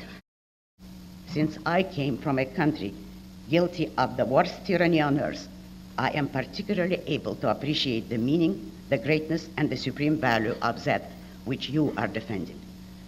So, in my own name, and in the name of many people who think as I do, I want to say to all the men of West Point, past, present, and future, thank you.